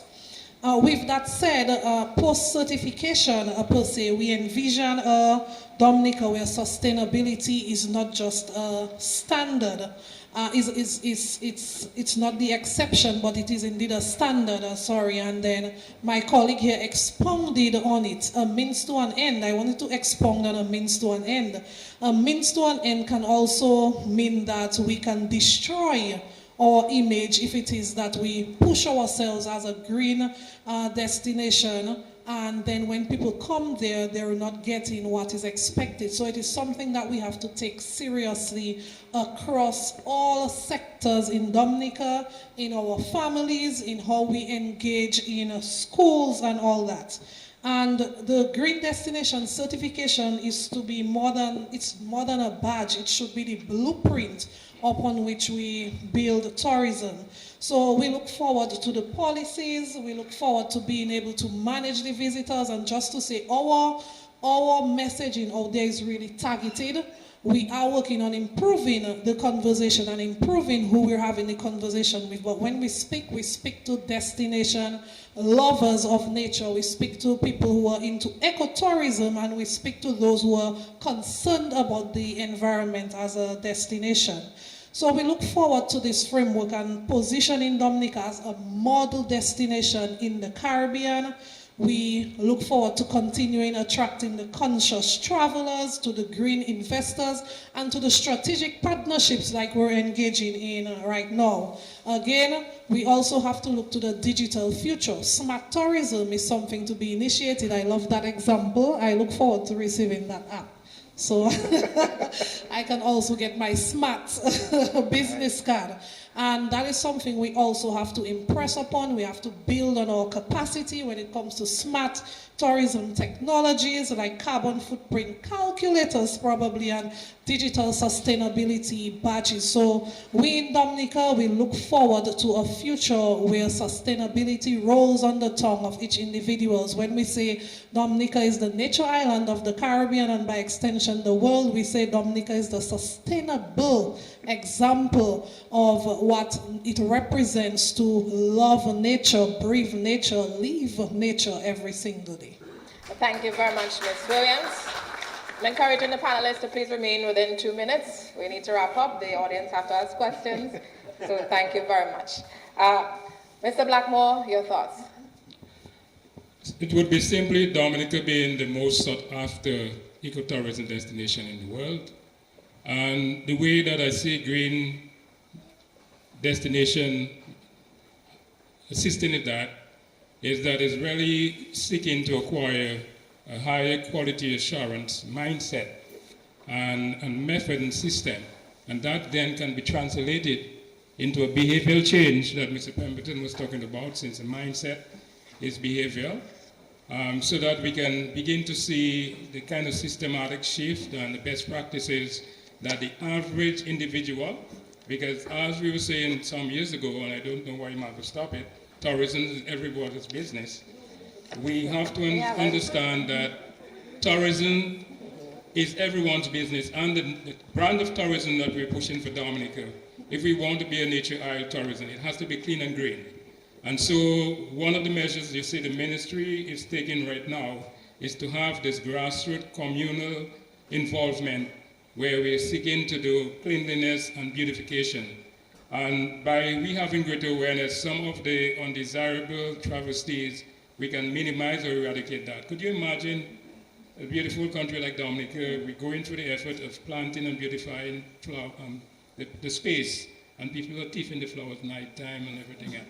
So where we will see most of our highways being so transformed by this nice flower and fauna and landscape that we have, it is being minimized or even diminished by these malpractices. So we really want to see the high quality assurance mindset that can translate into systematic shift, and then the best practices that we can have this kind of clean and green Dominica, clean and green Dominica we're looking forward to. And seeing the shift as well in the solid waste management, where we're seeking to have a reduction in solid waste management by, again, adopting, lessening, reusing, recycling, so we do not have this mammoth overburden of having to transfer things into the landfill. And at the same time, we can subscribe to the circular economy where people can rather gain, generate revenues from some of our waste and other practices. So it's really ensuring that we have this kind of sought after destination, one of a kind in the world, by we subscribing to the social and environmental upgrades and upkeep and best practices going forward. Thank you very much. Thank you very much, P.S. Blackmore. Mr. Sands? Promise I'll keep it very, very short. Thank you. See you. So, I believe Dominica can lead sustainability not just in the Caribbean, but globally. Honestly, what a gorgeous island it is, and we're already nearly there. There's only certain areas where I strongly believe we need to focus on. And like Mother said, it's not just a badge, it's a framework, it's a lasting change that will last forever. It's really changing the planet. And for that to happen, we need to build very, very strong relationships between the government, private sector, and the communities. Without that, we might be able to achieve it, but we wouldn't be able to continue it. And that's very, very, very important. And it's important we get all the communities and the whole population behind us driving it and helping with that change. And yeah, you know, tourism is, especially luxury tourism, is moving towards a more sustainable travel and being more eco-friendly and eco-conscious. So it's very important we achieve it and we all work together to drive it. Thank you very much, Mr. Craig Sands. Final thoughts, Mr. Pemberton. Thank you so much. So I will be brief. The use of the Green Destination certification should really be the starting point for Dominica to write its own sustainability story, right? In the business, we talk about the story and the journey. So Dominica is progressing along its sustainability journey, but the documenting of that journey and the capturing the essence of who we are in the sustainability story has to be one of those key takeaways. So what does it mean to Dominica to be sustainable? What does it mean for the man on the street when they talk about sustainability, that they understand what this truly is? And of course, there's always the option to get help. One of the tools that I've come across that I think it's a really good platform to moving from the action through to the validation, which is the certification, and now into the reporting and the communication, is the Global Destination Sustainability Index. And that really is hands-on learning, helping the destination to improve upon its sustainability story and the way that it practices sustainability.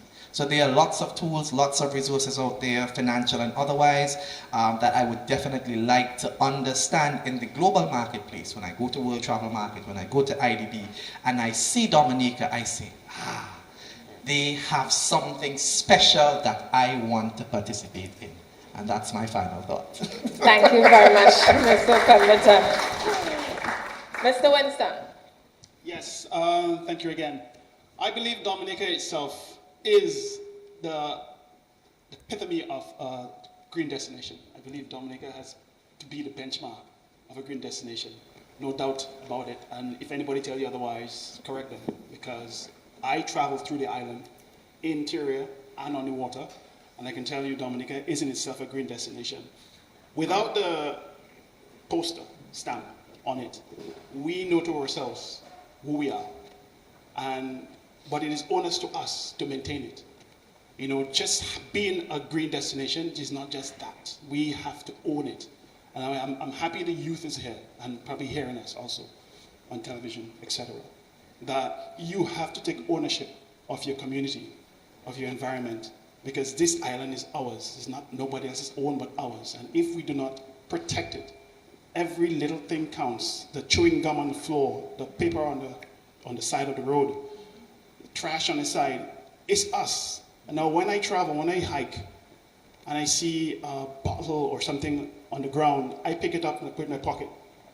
And my guest is like, why are you doing that? I say, well, before they even ask, they understand it. When they're trying to figure out, how are you going to fit all these things in your pocket? And I have to, because I cannot stomach seeing trash around me or in my environment or in my trails or in the water. And in the water, our guides have learned to pick up anything they see in the water, from plastic bags on the water to bottles sunk. They pick it up and they bring it back on board the boat, because we cannot stomach to see our environment in disarray or in trash or filter. So we are the island, we are the destination. It's not just the land, we are the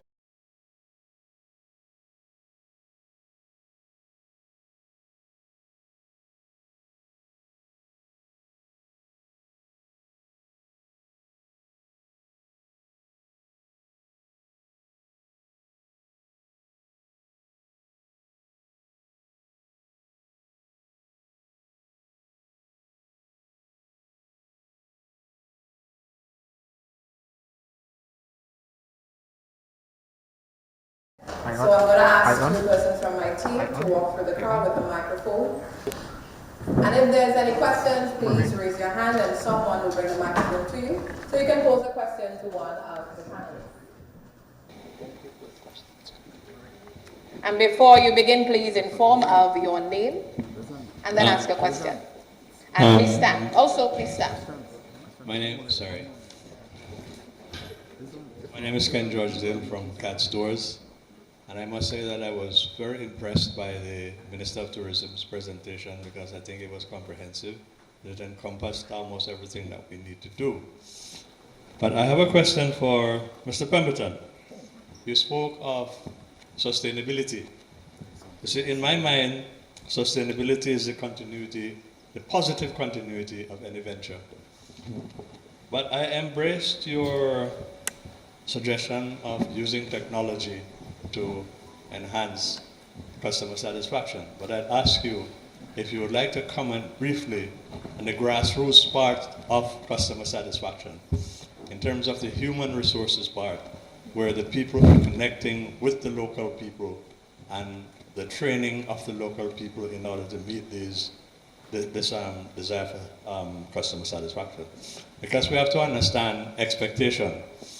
Now travel is very expensive, so when a visitor leaves a country, they would have expended quite a significant amount of money. So the expectation is a lot different from going down to the supermarket to buy fish. Could you comment on that, please? Okay, very quickly. That is an essential pillar of sustainable tourism, right? That represents the people. So it's people, profit, and planet. There is definite need for capacity building, but it really, even before we get into the formal training and so on, it really speaks to that ethos of who are we as Dominicans, what is Dominica as a destination, and what's the sustainability story. And remember I said earlier on that tourism has to be developed for us, the local people, first before the visitor. So think of the experience as hosting someone in your home. When you have a guest in your home, you want to be able to tell them about what you're doing in a credible way. What you're doing, why you're doing, about your life, about your journeys, about your hopes, your dreams, your expectations, your aspirations. And this is what the visitor is looking for. So separate and apart from formal capacity building training where you might learn what are the principles of customer service and so on, that ability to say, what is Dominica, what does it mean to me, what does it represent, and how is my destination different to other destinations is a major differentiating factor. So I'll stop there. Thank you very much, Mr. Pemberton. I have a question at the back and then a question from one of the Dominica State College students. Good morning, everybody. My name is Danny Reed, and I've been attached to the Ministry of Tourism for a very long time. And listening to the panelists this morning, I'm very impressed with the discussion. But I just remembered while sitting down here that we've had this discussion before. So just about 20 years ago, more than 20 years ago, we had this discussion, and we went and we subscribed to Green Globe certification.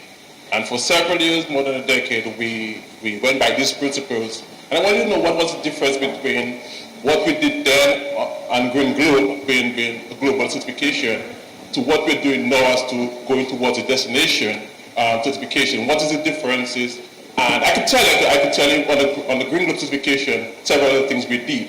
So as staff of the Ministry of Tourism and DDA, we work with hotels, work with community groups, we work with in terms of different policies, the tourism master plan, all of that was set against the Green Globe certification and their requirements. And even when the technical officers go on site, we check water, we check energy, we check everything, the marine, the environment. And we did a substantial job, and we reported back to the global index, and we got very, very good ratings. And that happened for over a decade. Most of that came to an end at Maria. Maria destroyed everything, and so the continued certification went away. So I'm happy that it's coming back. The question is how different will this one be, and can we learn from this lesson? Because we did a lot of things back then. Even I was just focusing on some of the buildings and facilities that we built towards certification.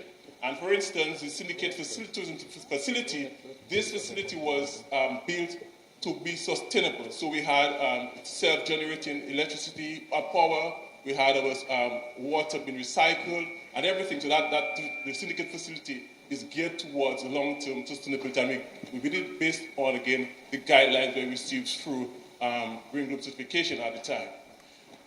My experience with certification and what we went through and now is that while climate change presents a real challenge, and we have seen it in Maria and some of the events we've had, the real thing for me, and the greatest threat for sustainability is man.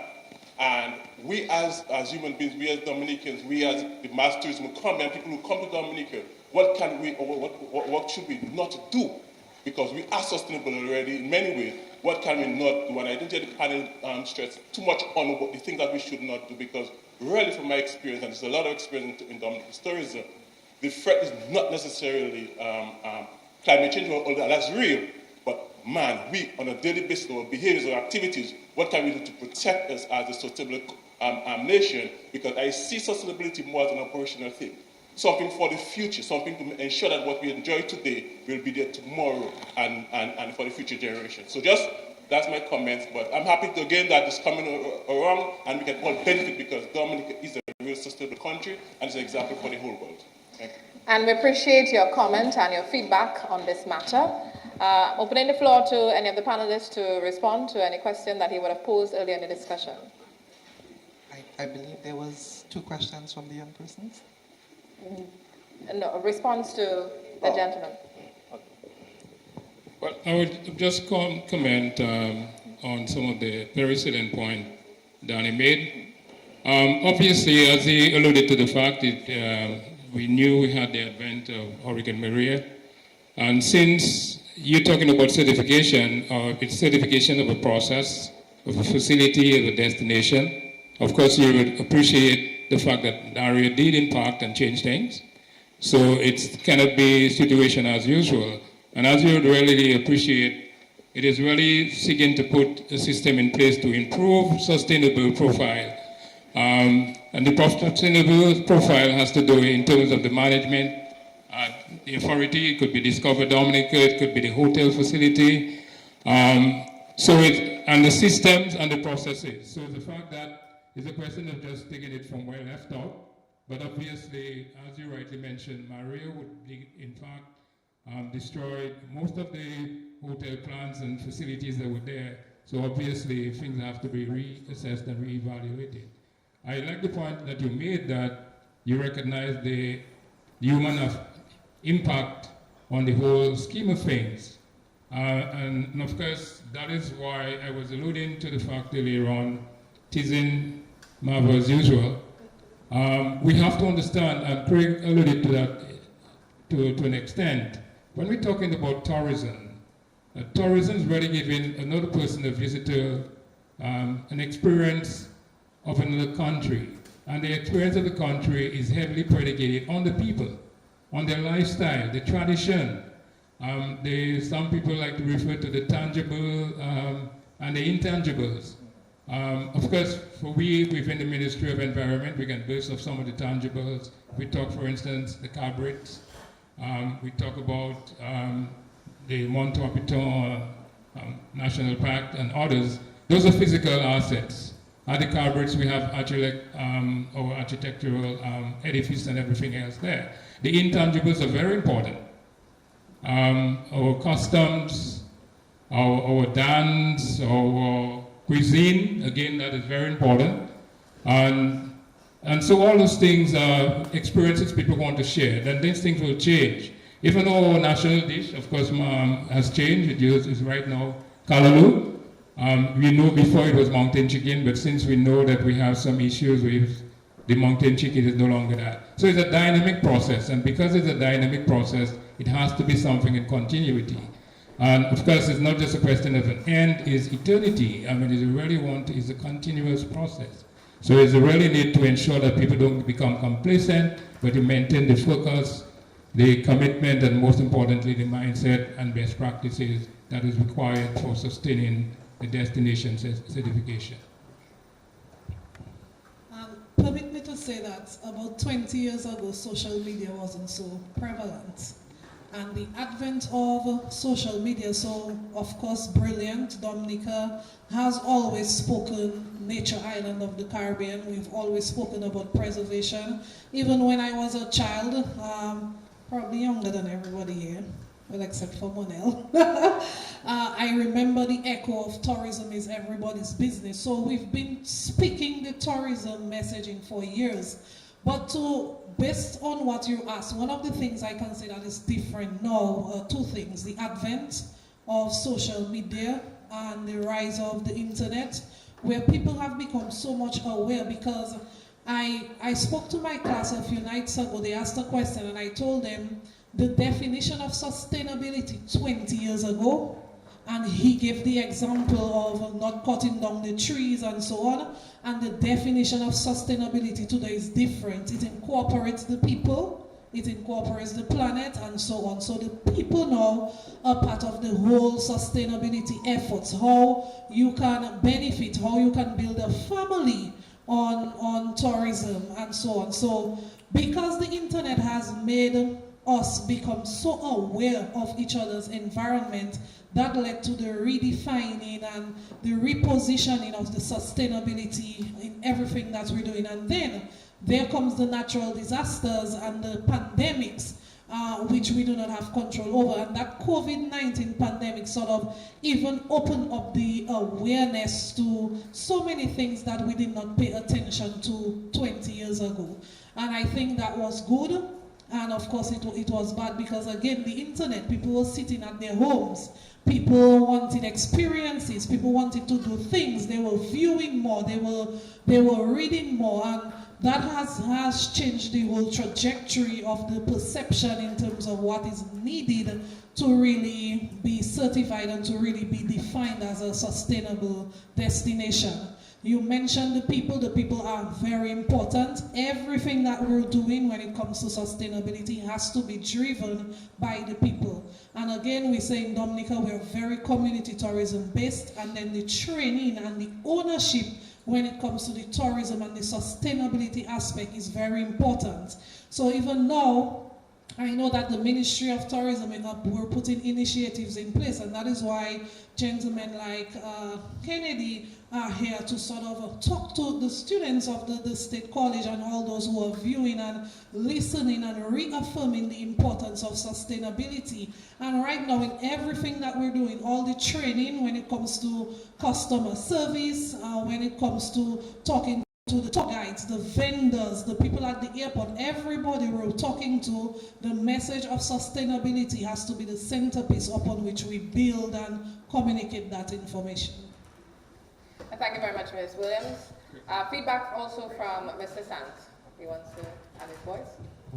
30 seconds, promise. Thank you. There's just one thing you mentioned about that you made a lot of changes already to Dominica. Now, in my opinion, there's no change that needs to be done. It's improving what's already here and educating the youth of today and the local communities. Yeah? And that is something easy that we all play part in and that we can all do together. You know, so let me just say, it's not making change, it's just improving on the infrastructure and everything that Dominica's already doing. Thank you very much, Craig. Mr. Winston wants to chime in. Thanks again for the question, Mr. Reid. I remember Mr. Reid and myself discussing the same marine tourism some 20 years ago. And you were right. Today, the push for tourism is stronger, it's louder than it was 20 years ago. So, also with the advent of Hurricane Maria, I think today it takes years for improvement or for recovery after major disasters. Some countries take 40, 50 years, some countries a lifetime to have an improved sector. Tourism sector is very fragile, extremely fragile, and that's why we advocate the fact that we are so important to the tourism sector. We have to make sure that we hold it and we nurture it and we grow it, as every human being on this island do. We have to keep it important in our lives. So I think even today, Mr. Reid, we advocate more now with more marine sector initiatives like the marina. I think the marine sector itself will welcome the marina if done properly, and we advocate if done properly. We have moorings structure within our shores from Portsmouth Bay, Douglas Bay, to Mary Beach, and hopefully in Newtown, yeah, and then hopefully I think there was discussion in the future to do some small amount of moorings within the Soufriere-Scottshead gap, that area there, to improve the Soufriere-Scottshead sector, community sector. So with all this push now, more push to tourism, I think now it would last longer a lot of yell, cry for a sustainable marine destination. Thank you, Mr. Winston. Let me just take 30 seconds to deal with the tail end of your message. We've talked a lot about the things that we should do, but I want to focus on the things that we shouldn't do. So this is my top 3 in terms of the don'ts. Don't leave out civil society at the decision-making table. A lot of times we get focused on this is what government wants, and the private sector gets a word in because they have the money and they can say, well, they push government in this direction. Host communities are at the core, the very heart of the Dominican experience. And so we shouldn't develop for, but develop with host communities. So that's my first don't leave out civil society. The second don't overcomplicate the message. Again, there's a lot of, well, what are we actually talking about when we're talking about sustainable tourism? The answer to that question has to change according to the stakeholders you're talking to. When you're talking to youth, make it personal to them. You're talking to the businessmen, make it personal to them. Talking to government, speak their language. My third don't go against your core brand or value proposition. The market is unforgiving and will punish you severely if you brand Dominica as the nature island. And when I land expecting the nature island, I am seeing mega high-rises that are totally outside of the landscape. The use of water resources is crazy. There are theme parks and all sorts of stuff. I go, I didn't leave home for that, right? I will personally take you to task on social media. So the market is unforgiving, never forget that. We are watching, we are judging whether you like it or not. Thank you very much for that, Mr. Clapton. We have a question from a student from the Dominican State College. Good afternoon, everybody. I have one simple question. How successful would you say we are at implementing the SDGs? And what approaches would you say to the authority that's holding us accountable? And lastly, how can we raise awareness with the local individual on the ground? When I get your name, please. Oh, sorry. Lennon Ogis, here with the DSC, and this is our Sustainable and Eco-Tourism class. So this was a really good panel discussion for us. Thank you. And thank you for your question now. I think those are really good questions. I guess let me work my way up. The man on the ground, it has to be personal, right? You need to understand, and this was how I got into tourism. I grew up every day in St. Kitts and Nevis, washing dishes in my kitchen. I could see cruise ships coming into the Bastia Harbor. And I started thinking, well, who are these people and why are they here and what are they doing? And like you, a young person, I was, afforded the opportunity to participate in the City Host Tourism Youth Congress to represent my country. And that's when I made the decision then and there. This is an industry I want to have a career in. So it became, and it is very personal to me. So when I meet with destinations, stakeholders, government, donor agencies, it's very, very personal. So I think starting at that foundational level, it then becomes very natural for you to recognize the role you play in tourism, and a key differentiating point here, the difference between service and servitude. Because a lot of us still make that mistake, we still have that confusion as to, well, why do I want to serve an outsider? It does not make you less of a person.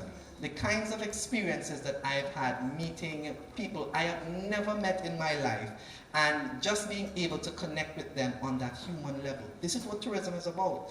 Forget the fancy high-rises and developments and the tours and so on. At the end of the day, you can have the best airport, but if when you land the immigration officer is unpleasant, the immediate detrimental impact that has on the whole experience. So we need to be able to find those human connection touch points, and this is how Dominica can differentiate itself. So particularly as a young person, think of the opportunities for entrepreneurship, think of the opportunities for self-determination.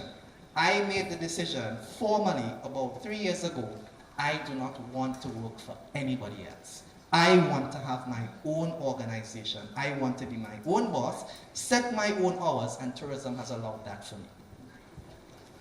Thank you very much, Mr. Pemberton. In the interest of time, we allow for 3 more questions before we wrap up. We have some more questions from students of the Dominican State College. Okay, good morning, everybody. My name is Niall Grove. As we go deeper into the conversation about sustainable tourism, We see other Caribbean countries take bold steps when it comes to preventing pollution and all that. When is Dominica going to take one of those defensive actions like banning plastic like Antigua did? When is Dominica going to take one of those steps? My second question is, as we prepare to launch, well, it's already launched, but as we prepare to welcome the tram system, how is Dominica moving forward to implement sustainability within that tram, that tram system project that we have coming about? It's open to anybody. Thank you very much. Thank you very much, Niall. Mr. Blackmore. Yeah, thank you. Well, Niall, you just should make us know what your age is. Because years ago, Dominica did implement laws for banning plastic, single use of plastic. So it's a question of maybe enough people are not being arrested for still disposing plastic indiscriminately, but the law is there, banning the single use of plastic. So that is one we have to really rethink to ensure that we really adopt better environmental practices by just being more responsible with our disposing. What was it?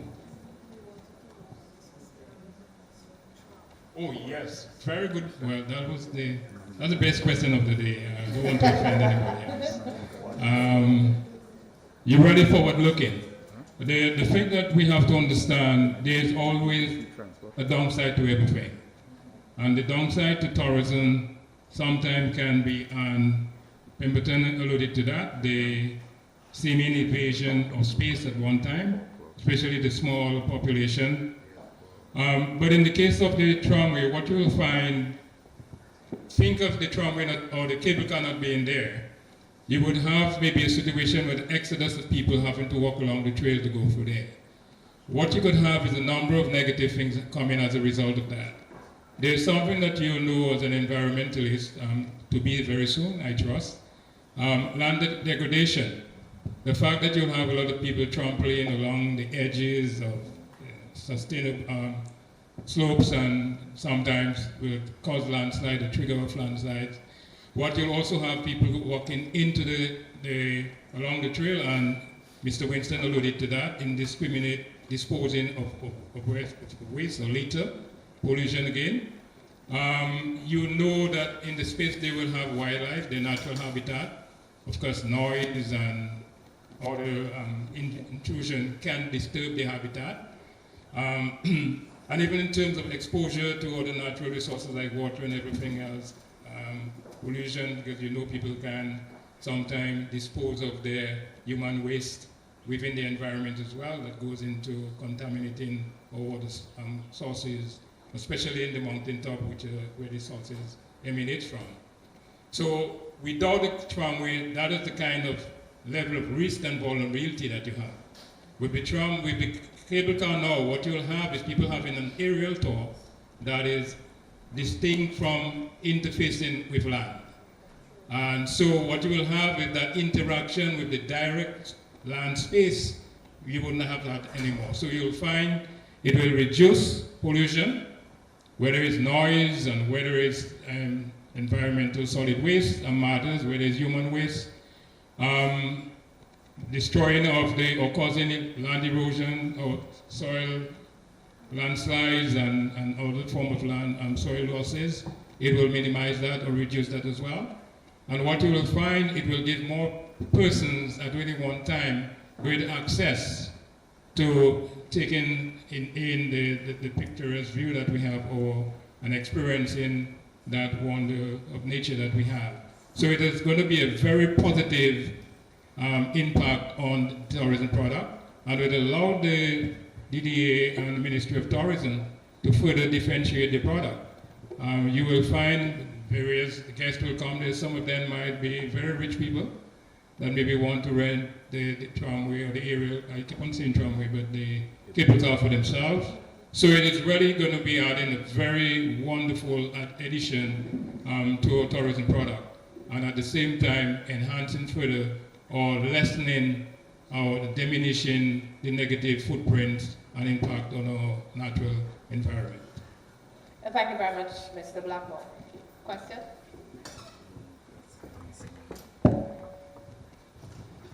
Hi, my name is Kia Kazumi, and I have two questions.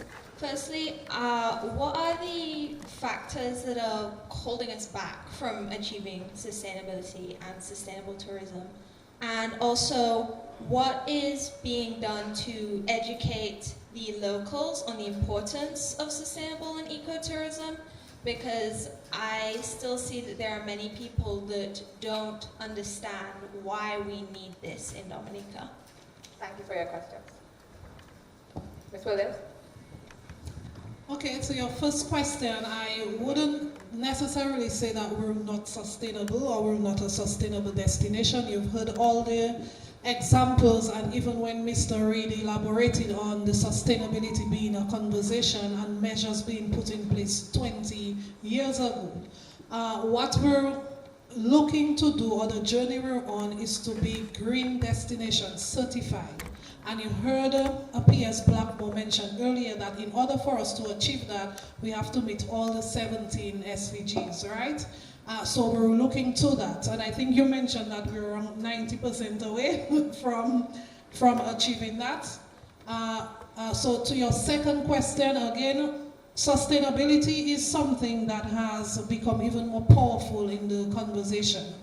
And one of the reasons why we're here together as a team of individuals is to continue to reinforce and to strengthen the messaging where sustainability is concerned and the importance of sustainability to Dominica.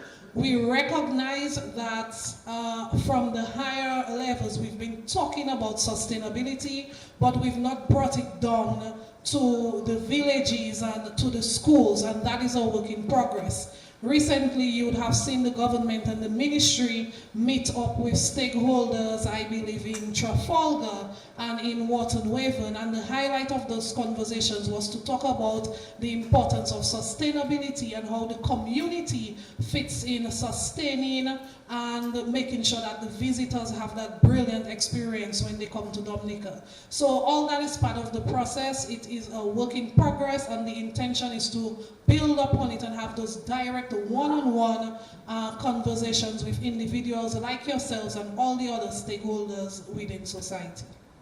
Thank you very much, Ms. Williams. The question? And then... Okay, good afternoon, everybody. My name is Vanessa Southwell, and my question goes out to Mr. Blackmore.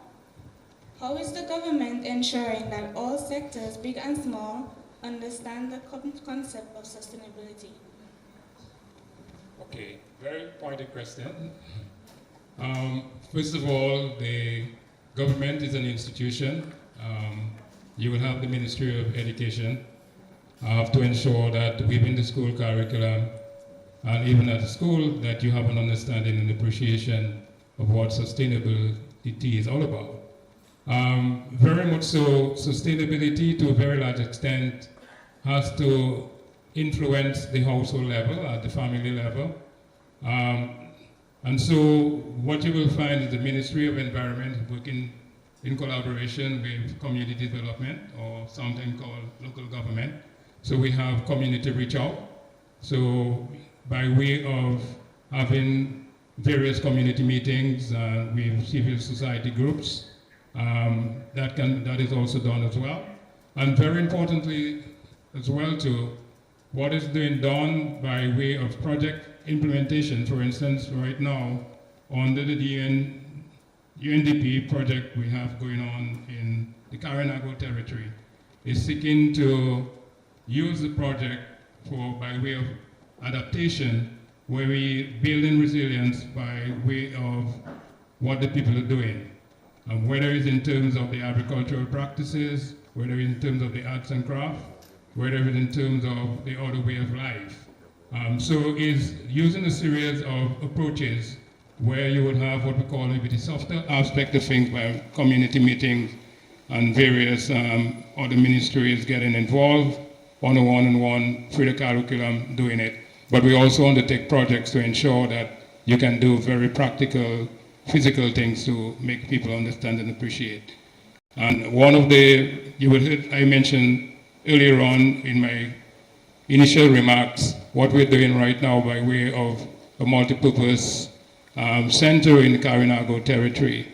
That again, when we talk sustainability, it's almost synonymous again with resilient.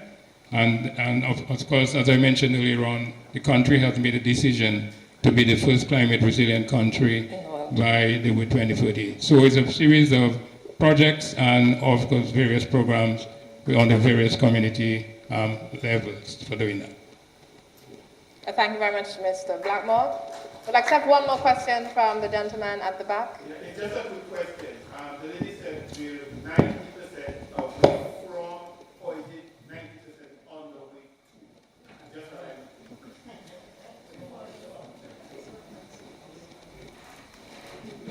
Well, it's more on the way. On the way because it's a continuous process. It's not one that you could get complacent. As I said, it's a very dynamic one, but it has to take the effort and commitment and consciousness of every one of us in the country for getting it done. But it's on the way. Thank you very much. I hope that satisfies your question. There's one individual with a question. Miss? Okay. So that means we wrap it up. I'd like to say thank you very much to all of you who asked questions. But before we close, there is something I want to inform you of, and that is a video competition from the Ministry of Tourism. Quick overview. It is a clean and green video competition. Your video should reflect your passion, knowledge, and ideas about how everyone can contribute to a cleaner, greener, and more sustainable tourism experience in Dominica. The deadline is June 14th, 2025. The details of the competition can be found on the Ministry of Tourism's Facebook page and also on Discover Dominica Authority's Facebook page and Instagram pages as well. I encourage you, the students who are here, get on board. The winner will be a National Tourism Youth Ambassador for Dominica for 2024, from 2025 to 2026. So you will achieve that title. Amazing, right? Not bad at all. Take part, yes? So get the information on their Facebook page. I want to say thank you very much to all the panelists for sharing your insights here this morning. Very informative and very thought-provoking. To all of you who attended here this morning, thank you very much for your questions and for your engagement. As we have heard, sustainable tourism is not only essential to protecting Dominica's natural environment, but it's also important for supporting communities and the economy. It is a shared responsibility, and as we say, tourism is everybody's business. We should all play our part.